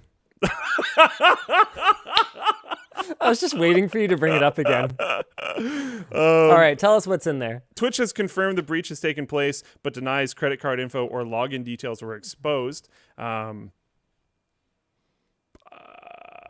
have heard that people claim that password data was included but was encrypted. That doesn't mean that you shouldn't change your password. Yeah. That means that you should change your password. Yeah. Change your password for Twitch. Just do it. Especially, I mean, everyone has a stream key, I believe. Every Twitch account is able to stream, I'm pretty sure. So just make sure that you do it, because you don't want someone getting access to your account details, which could be attached to your name and your personal information, and then streaming things on Twitch that are really bad. So change it. Change your password. Very important. There's basically source code and user information, passwords, stuff like that, and the earnings of a lot of different creators. The earnings have been discussed a lot. Yeah, that's basically the highlight for the Yes. normies. But Yeah. what do developers care about? There's a lot of stuff in there. Twitch does a lot of things. Yeah, like what? Lots of stuff. I just want to know what the things the developers find interesting are. Lots Luke. of things. There's if you think about YouTube or Twitch, there's things that would be valuable to developers if they leaked out. There's things Like what? the player that could Yeah. be good for people. I mean, Twitch's player is not amazing. You might not want the player. Yeah, But there could okay. be some tech in there that's interesting. There's also like pipeline improvements in terms of moving data, because one of the things, especially for YouTube, is incredibly good at this. YouTube is so good at this that I've talked to people that work at competitors that have said that they never want to try to genuinely compete with YouTube in the VOD space. Like, they might have VOD availability, but they don't want to try to compete with them on the VOD space because their like pipeline and data science essentially is so far beyond that they'll never get as efficient, and that's the battle. Right. So like it's crazy. So there's probably some of that stuff in there. There's everything. There's everything that you would need to essentially make Twitch. There's also other stuff that includes things that they never released, including what people are talking about as a Steam competitor called Vapor, Yeah. which is interesting in a few different ways, partially because it includes the word vape, which is like, come on now. And then the other one because it's so highly related to the word Steam, Yeah. which is just like, really? I also guys? like that it's vaporware. Vaporware. That's pretty good. Apparently Vapor will I don't know, have a 3D chat system called Vape World, which is like the worst thing they could have possibly called it, in my opinion. Holy. Amazon filed a patent in 2017 titled Joining Games from a Spectating System. Oh, that's pretty cool. Sounds actually genuinely pretty cool. Yeah, and Twitch being fully like vertically integrated. So Amazon having a game studio, obviously. Actually, did they have Imagine being able couple to studios at join this a point? battleground in New World Yeah. that you saw a streamer was in. And through the remember, stream. this is AWS, right? So I would be very surprised if the end game experience wasn't something along the lines of streaming the game, right? Not playing on your local machine, right? So the entire game runs in an Amazon data center somewhere. You connect to it. It's this enormous high performance but fully local environment with clients streaming into it.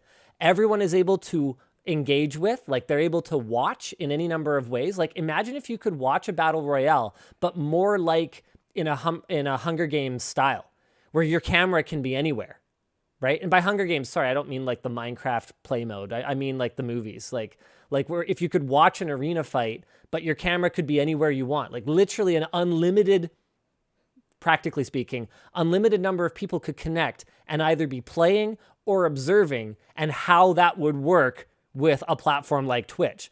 Like so they've got the mechanism to draw new viewers into playing the game through drops and through exclusive skins, and they've got all the streamers that are going to be inherently promoting it because you just play whatever's biggest on the platform. They can use the platform to push the game, to boost it up, and it all runs on AWS, and the whole thing is just this beautiful little bow. I mean, honestly, you think about it that way, and Amazon is the bigger threat to Xbox than Sony is, because that is potentially a completely game-changing experience. You look at how much demand there is to get into, what's that stupid GTA 5 IRL like server that everyone cares about? Pixel, something Pixel. Something like that. You look at how much demand there is to get in and participate in these types of it's not Pixel. It's called like, No Pixel. No Pixel type of like massively multiplayer. But remember, it's relatively small scale. But this type of multiplayer experience, because No Pixel almost isn't even a game for a lot of the players. They're role playing, right? And it's a form of game, but yeah. I know, but we can't call it a massively multiplayer Linux. Online RPG. It's GNU/Linux, okay? Because I don't think anyone's going to argue that GTA 5 is an RPG game, okay?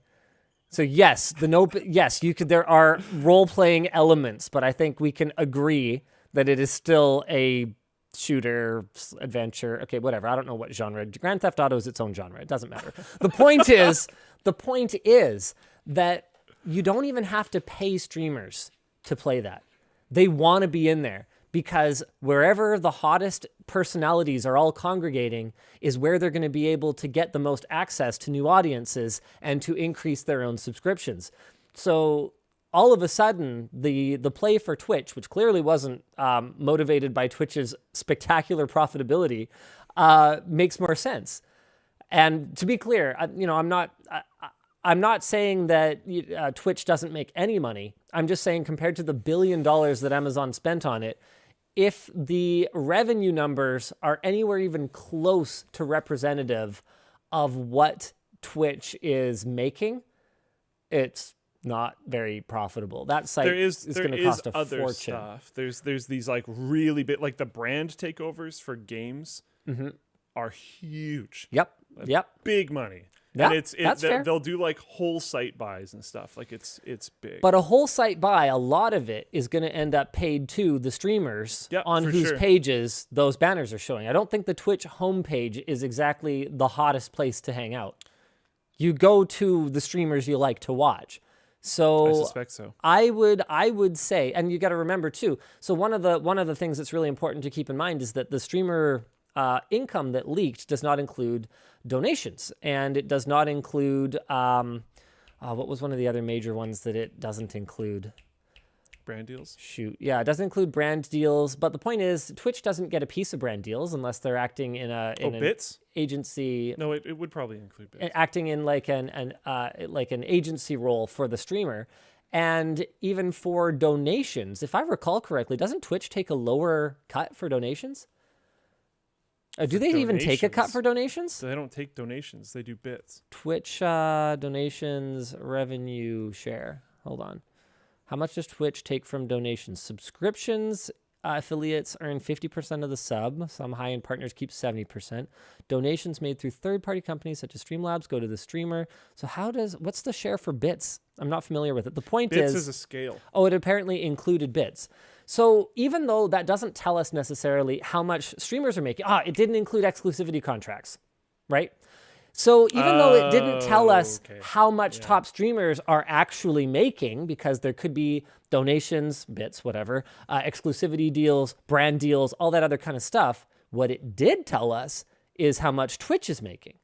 Because Twitch is making whatever the inverse of that number the streamers are making is. And so if we're looking at the top streamers on the platform making like $8 to $9 million over a span of, it seems like about 2 years, and then it dropping precipitously from there.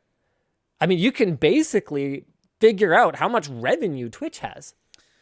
Not quite.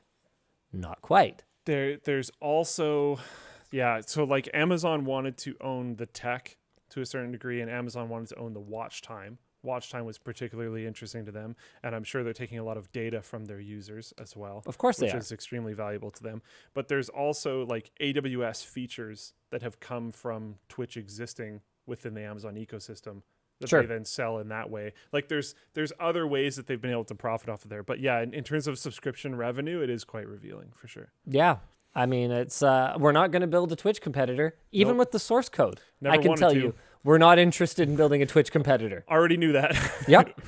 and yeah, having the source code makes not only would that be intensely not okay, but it makes no difference anyways. So yeah. I mean, I think that it's actually kind of funny how the entire Twitch source code leaked and nobody will try to clone Twitch's service with their own source code. I pretty much guarantee it.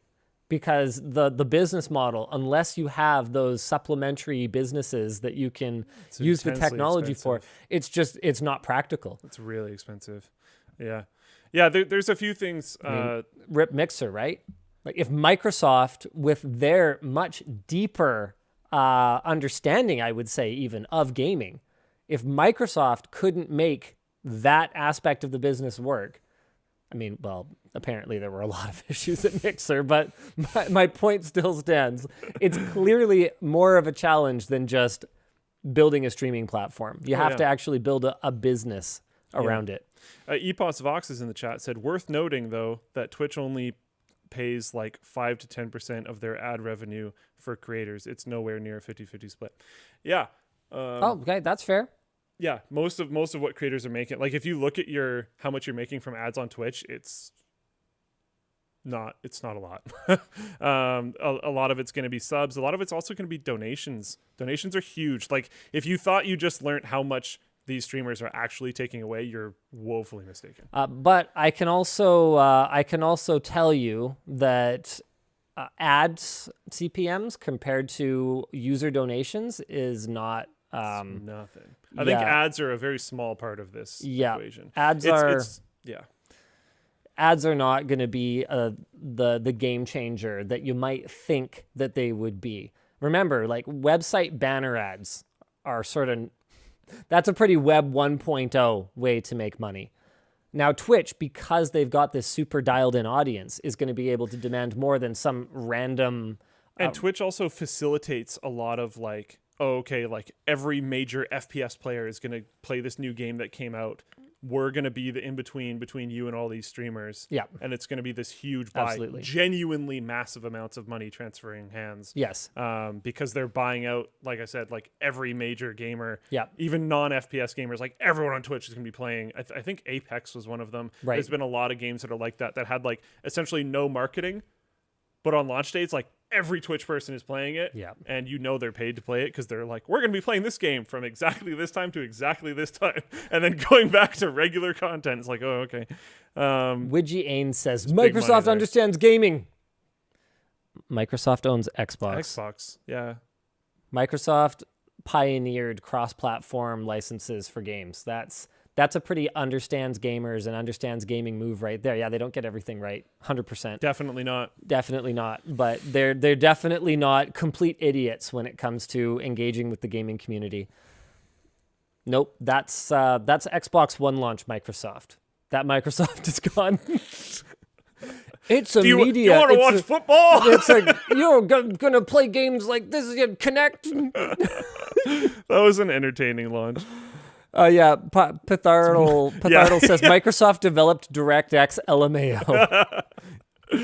Yeah, they know a thing or two. Because they've seen a thing or two. Yeah, they've been around. They've been around the block. Speaking of a group that's been around the block, Facebook had a bit of a bad week. Oh, are we going to talk about that? We don't have to talk about it for too long. Yeah, sure. Let's go fast funny. because there's a couple things that I still want to talk about OLED Switch and my TeamViewer saga. Okay, we can go over this really quick. They were down for, I think it was like 6 hours. Publications estimated Facebook lost somewhere between $60 and $100 million over the outage. Epic. What was really great, so like WhatsApp, Instagram, Facebook, all of it was down. Building access was also down because it's tied into the Facebook platform. So they couldn't get back in to like fix it. I have heard, I haven't like verified this, but I have heard that they had to like contact someone who had an angle grinder to like cut them into the building so that they That's could fix it, hilarious. which is amazing. That's all. We don't even have to go into it way more than that, but just like so funny. So funny. All right. I want to talk about the OLED Switch. Okay. Have you seen it in person yet? No. It's Would better. that even been possible? Didn't you guys get like a... No, we didn't get an early unit. I think it's like on store shelves right now. Oh, okay. Yeah. Love you, Nintendo, but you do a lot of things weird. They tried to work with us for a little bit there. We did get one from Nintendo. Oh, just late. Just like a week and a half after like Austin uploaded his video. I'm like, Nice. Okay. Sweet. I mean, you know what? Honestly, I can see why console makers do prioritize him. He hits Oh, for hard sure. No, he does a great in job. consoles. Yeah. But I actually don't think that was like an organized strategy. I think it was just Nintendo being just being Yikes. Nintendo a little bit. Yeah. So I tried it. The bigger screen, so much better. Like actually, like I'm looking at it going, I haven't touched Breath of the Wild since I beat it. And I'm like, I need to jump back into Hyrule here. I'm gonna play some more Breath of the Wild. I didn't try the new Metroid game, but I'm definitely gonna play it. I've got a code in my inbox, so I'll check that out. And I had a lot of concerns about blowing up the size of the screen while maintaining 720p resolution. Yeah. I shouldn't say a lot of concerns. I had some concerns. It's okay. It's okay. It's okay. It's fine. I am disappointed. I'm surprised it's like, I know you're saying it's okay, but I'm surprised it's that bad. I thought it was honestly going to make not much of a difference. It's not that bad. Okay. Well, the thing is, it doesn't make a huge difference. It's just that if you have sharp eyes, you probably already weren't a huge fan of the 720p That's display. fair. Yeah. And the good news is that it's 720p RGB, not pentile. So if it was 720p but a pentile subpixel arrangement, I was concerned about that. But it's an RGB OLED panel, and it looks pretty darn good. The biggest disappointment for me, I think, is that the rumored technology they're working on with NVIDIA to use DLSS, like to use machine learning upscaling, did not make it into this model. What I wonder is if the rumored Switch Pro just isn't this. If this is the new base model, they upgraded it in some way so that they could do a pricing adjustment, because the cost difference between the OLED panel and the old one is not $50. Mm-hmm. So they're basically just jacking up the price of the regular Switch, and maybe we're still going to get a Switch Pro.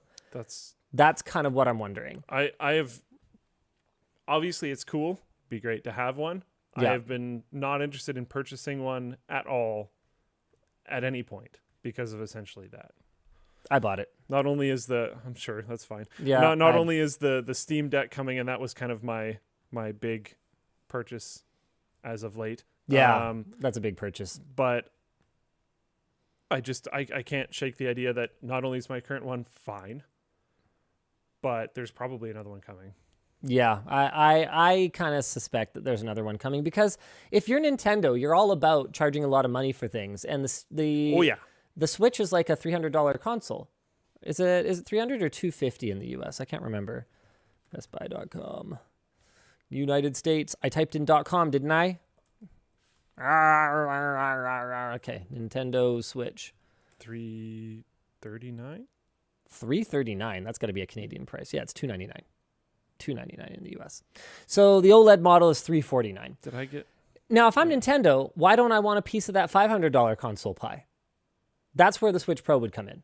And maybe it doesn't, maybe you can't take it with you. I don't know. Maybe it's dock only. I have no idea what could be coming, but with 8K TVs out now and 4K TVs basically mainstream for anyone outside of the very, very bottom level of budgets, I think they can't ignore it forever. I mean, Nintendo really does try. Boy, do they ever make a solid effort to ignore technological advancements forever. But I think they're going to do something. I think they're going to do something. Now, I want to talk about my TeamViewer update.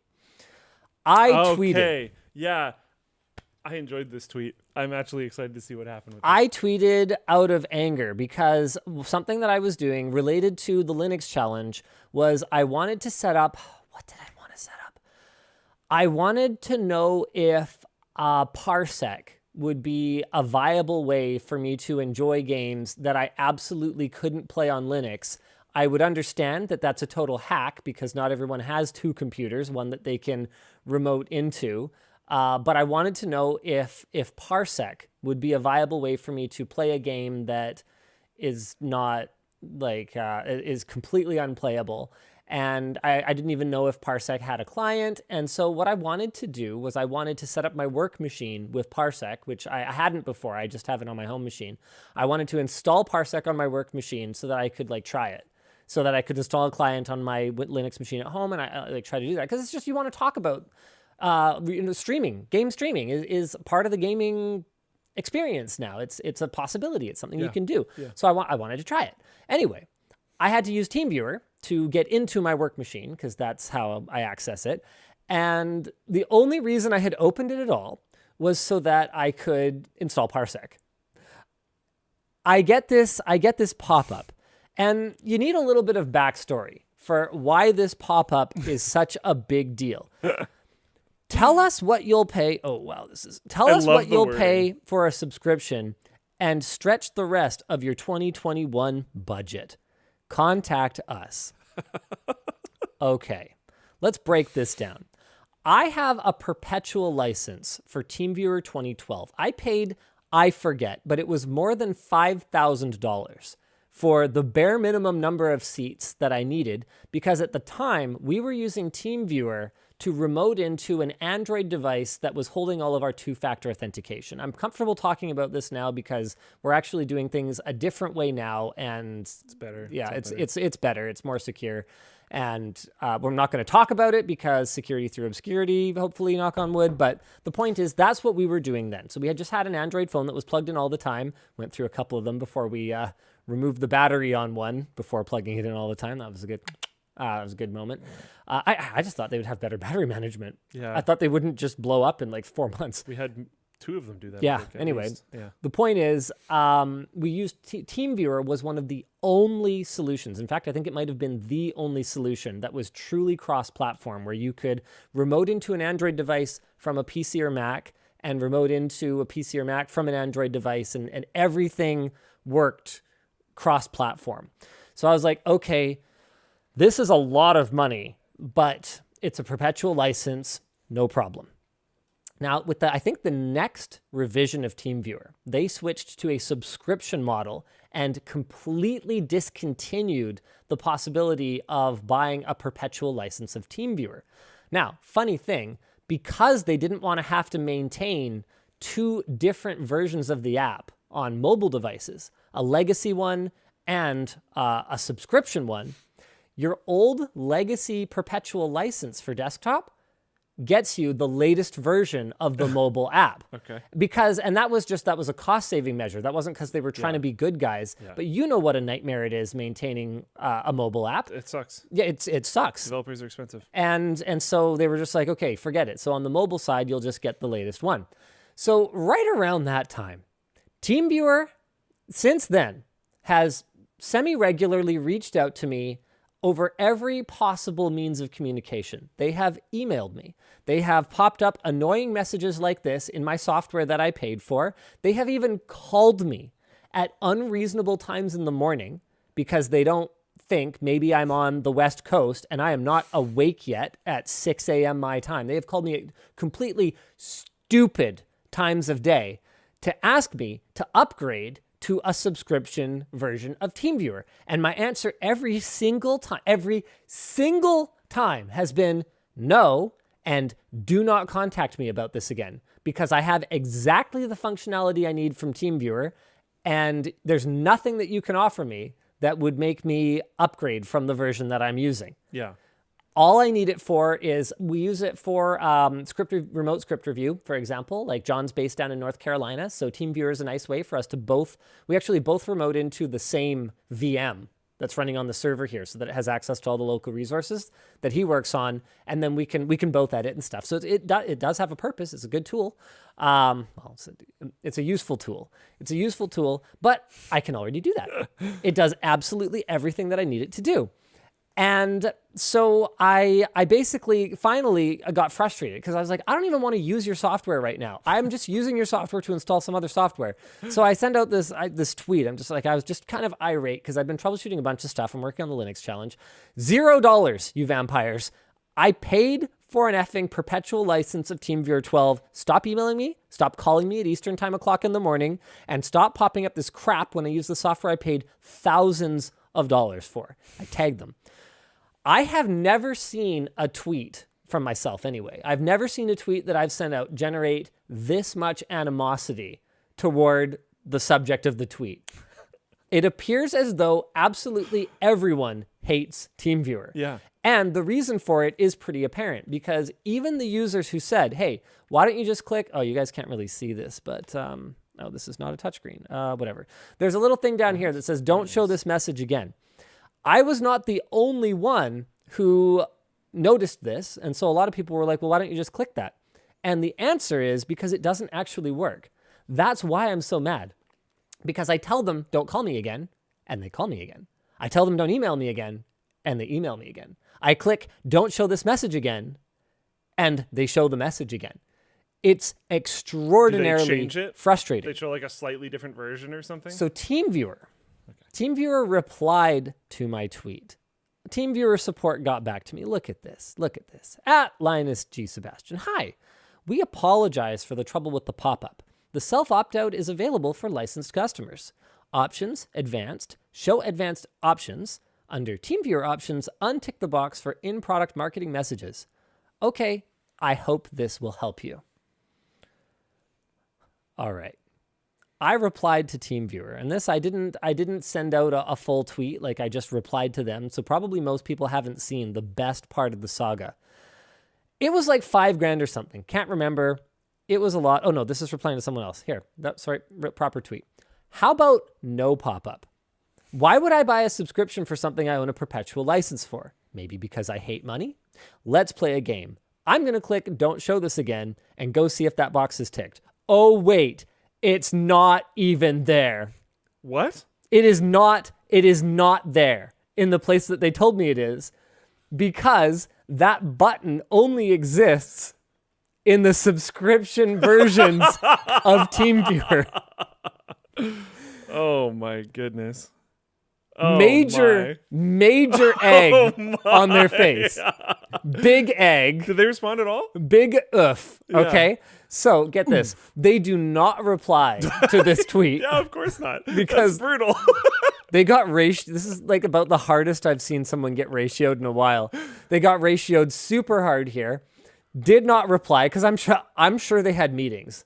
Like it wouldn't be the first time that I complained about something and it generated meetings at a company being like, how do we make this go away as fast as possible? So I got a call. It did wake me up this morning. I was going to say, was it early in the morning? It wasn't that early. I should have been up. I should have been up already anyway. Okay. It was at like 9.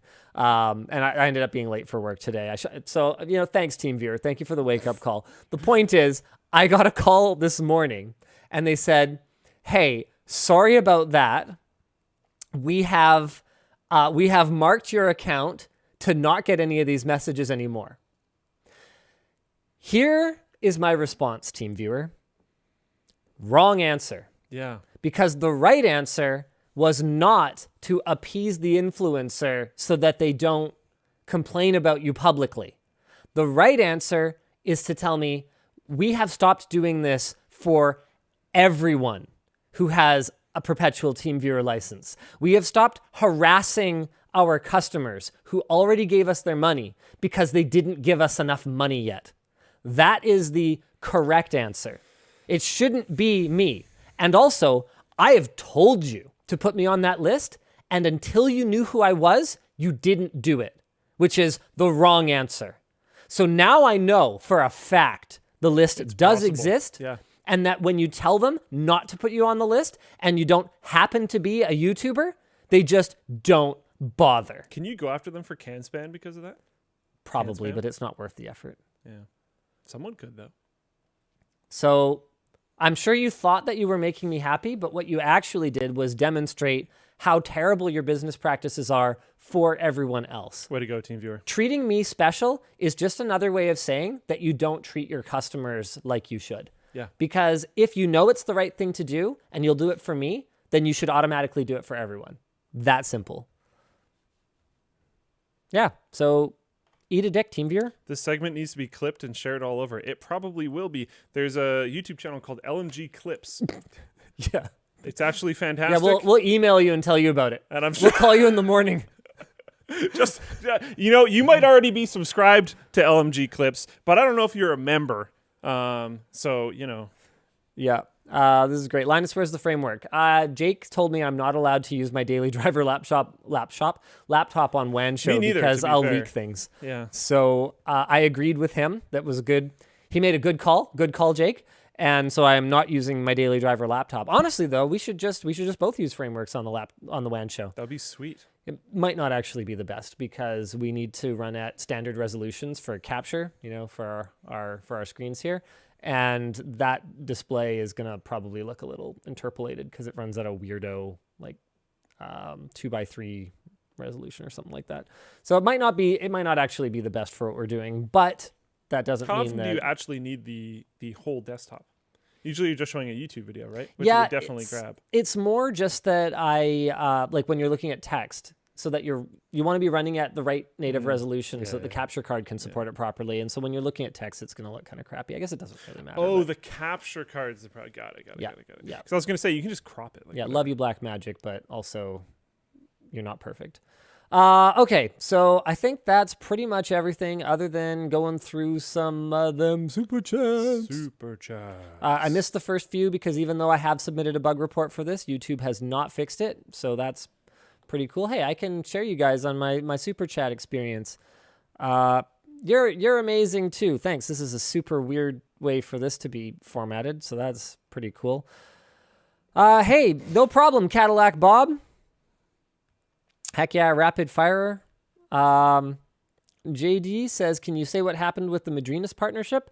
We don't really comment. If a sponsor screws over our viewers, then we will comment about it. But if it's just, hey, it didn't work out, but let's agree to be friends, then we're not really gonna, we're not about public drama, dragging anyone through the mud. Maybe it was our fault, maybe it was their fault. I'm just gonna say that.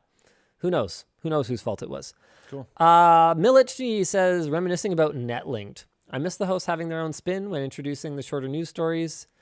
Said more quickly than the others. Please have Riley say Central Park. He never says Central Park anymore. That's true. D-Temp says the Red Hat logo has been just a hat, not Shadow Man, for 2.5 years. Yeah, but that doesn't change that it was the logo for over 10. Thrackerzod, regarding last WAN show, if you're worried about running non-Steam games, I highly recommend Lutris. Yes, we're both at that point already, I think. Scott says I was looking for a video about T-lines instead of a reservoir. Thankful for the old one. NCIX Tech Tips number 2. Are T-lines still viable today? Yeah, they're just a pain in the butt. Getting all the air bled out of the system with a T-line sucks. If you're looking to save a buck, though, it is a good way to do it. One of the reasons we used T-lines so often back in the day was that the options for reservoirs were way more limited than they are now. Yes? Someone into the chat called me out for hands under the table again. Oh, okay. Sorry. Andres Rivero says, Framework doesn't have third-party resellers. Shouldn't devices like their laptop or Steam Deck be sold through multiple channels? It helps solve the warehouse issue you spoke about and let smaller shops grassroots/evangelize the product at local level. So what it doesn't help is it doesn't help you be profitable. By the time you run a product through distribution and through a retailer, you can assume that you're going to be giving up anywhere from 10 to 20% of your margin on the product. That the consumer pays for that directly. A lot of the need to do that these days is also gone. Like we've looked at having third-party resellers for LTTStore.com products, but the reality of it is we don't mark things up. Like we tend to go for really high quality materials in the stuff that we make, and a lot of the time we'll end up spending an extra $3, which doesn't sound like a lot of money, but that's that's the margin that we could have given a retailer in order to get broader exposure for our product. So for something like an Amazon marketplace, I think it ends up costing only marginally more if we own our own inventory and it's just fulfilled by Amazon.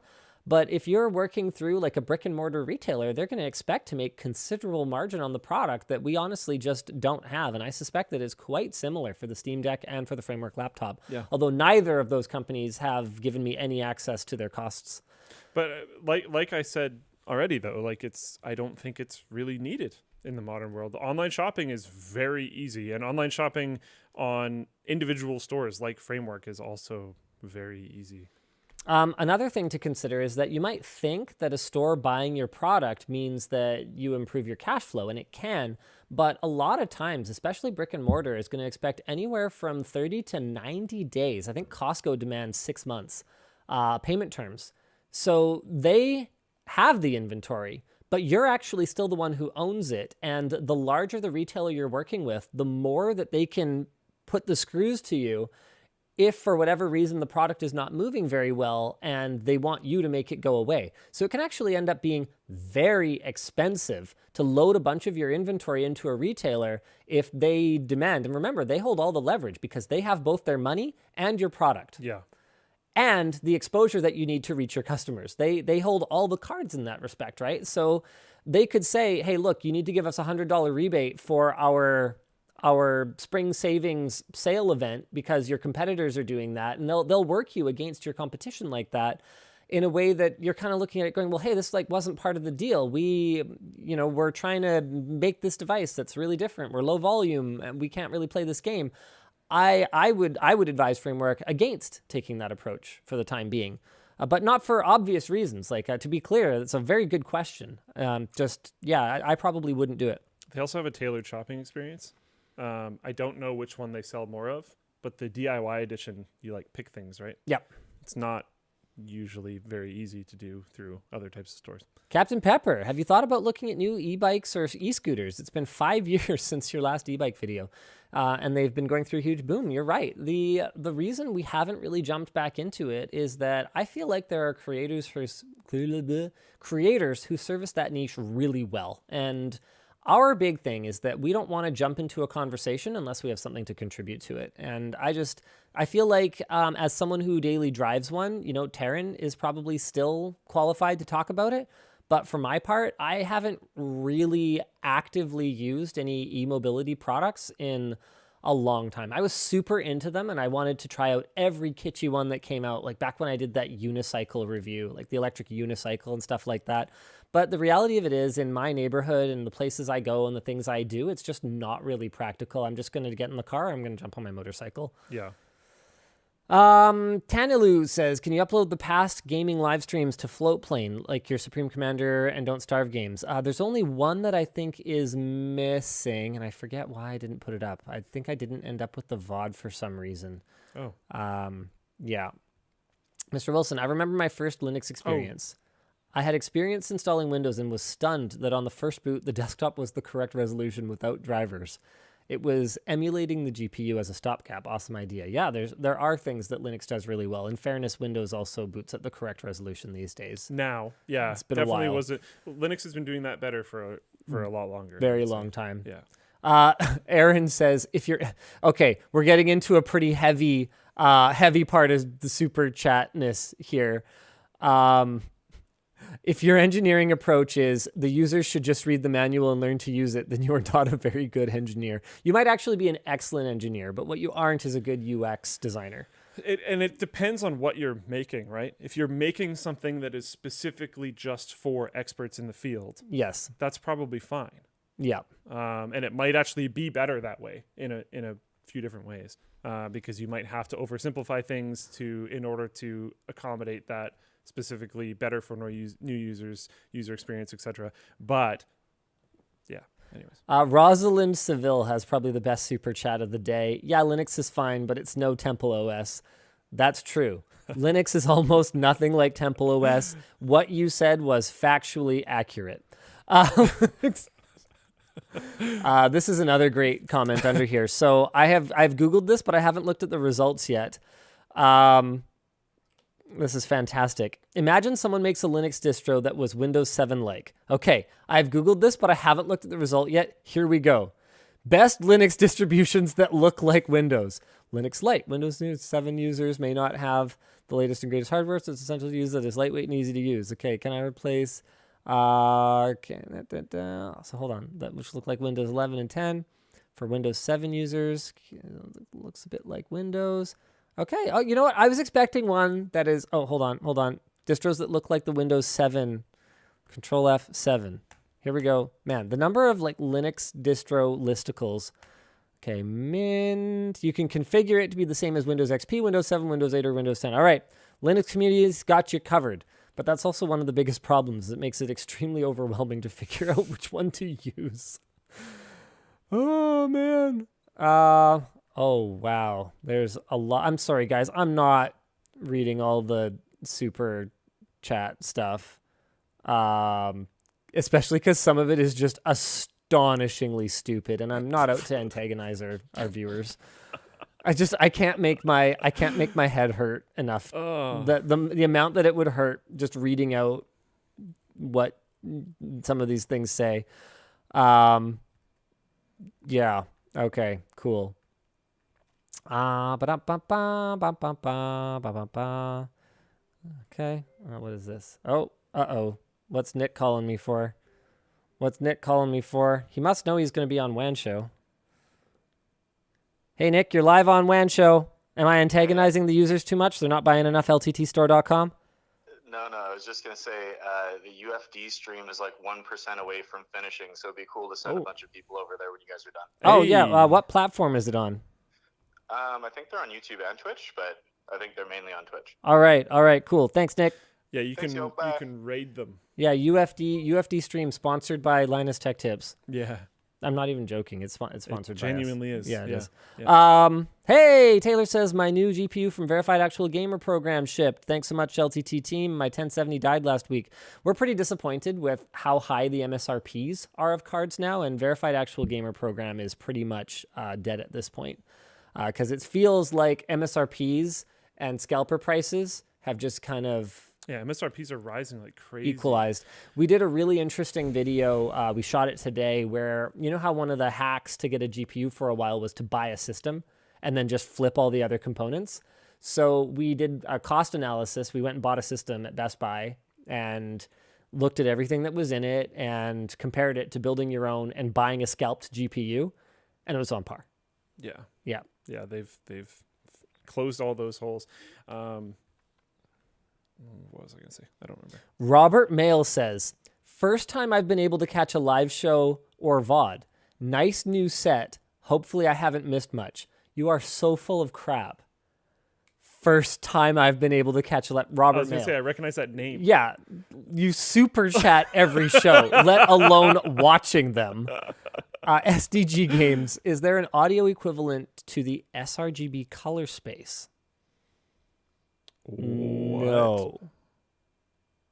As a creator, what matters most to you in headphones or speakers? Well, it's going to be accuracy, and then I think what you're kind of asking is like what like the range of performance they might have is. In that case, you're looking at like a frequency response curve, so you want something that is able to reproduce very low and very high frequencies, but it's not like sRGB is kind of like it's the subset of all perceivable colors, but in the audio spectrum, we've had devices that have been able to reproduce the entire audible spectrum for many, many years now, so it just comes down to how well they can do it.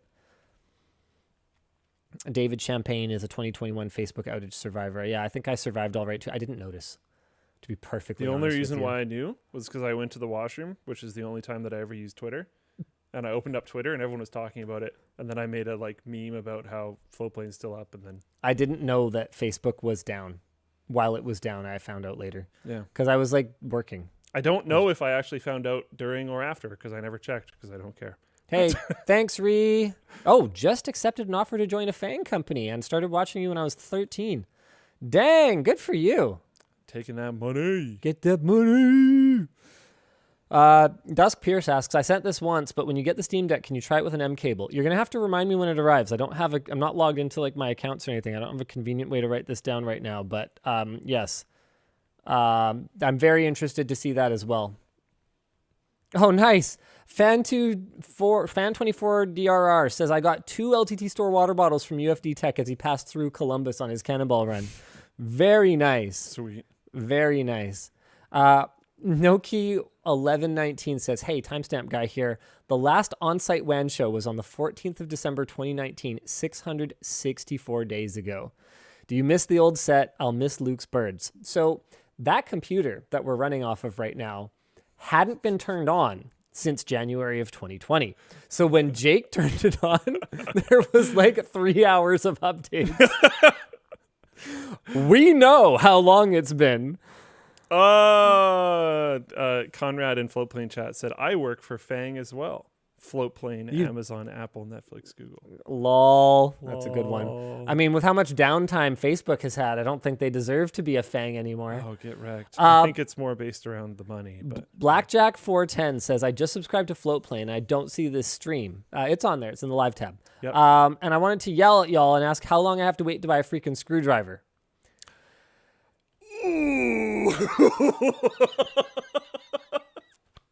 Wound's a little fresh.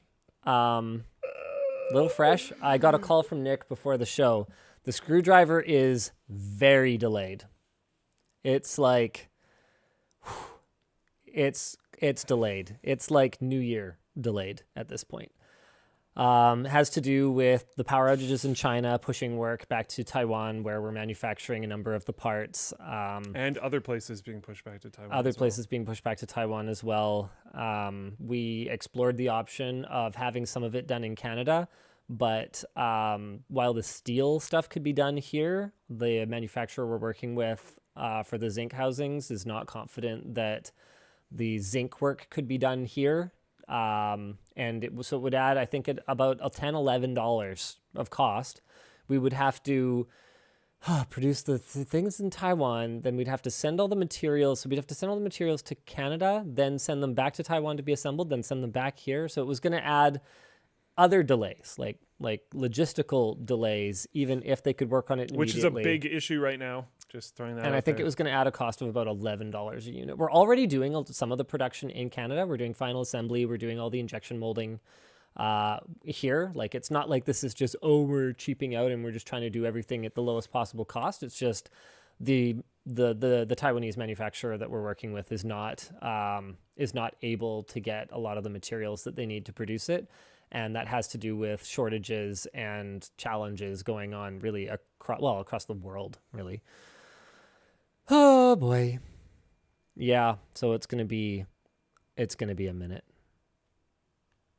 Yeah. That one was a little fresh. XP Bill says, Linus, why is your name pronounced a little differently than Linux, even though it is only one letter different? Please, very important question. Because Linus Torvalds is Finnish, I think. Yeah, Finnish. I think so. And so his name, even though it's spelled exactly the same as mine, is, I think, usually pronounced Linus. Yeah, Finnish. So Linus, because I'm not Finnish and I don't speak anything other than Time English. to make a new distro. Like if I was French, Linux. if I was That's Fren- not going to get confusing at all. Linux. Yeah, I'll do. I'll like fork arch or something. Yeah. Linux arch Linux Linux. Yes, that's very helpful. Thank you, Luke.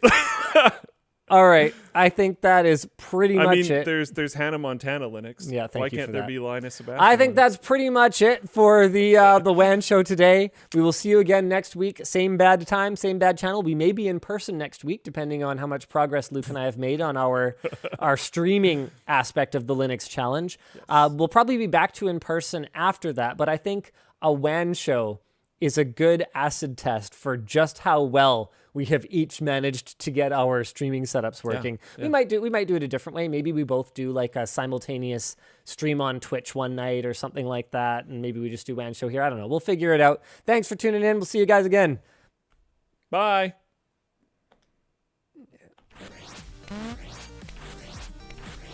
Oh! We got to raid UFD. What? Hey. How does one raid? I think you /raid space and then their channel name. So /raid space UFD, but it's disciple. So UF disciple.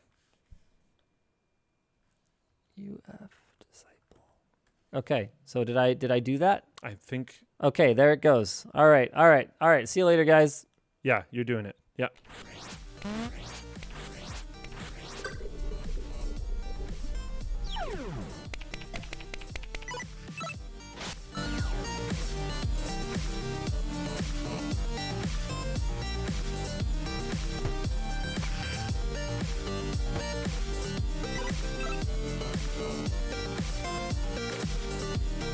Okay, we are still live on Twitch and Floatplane, but I have cut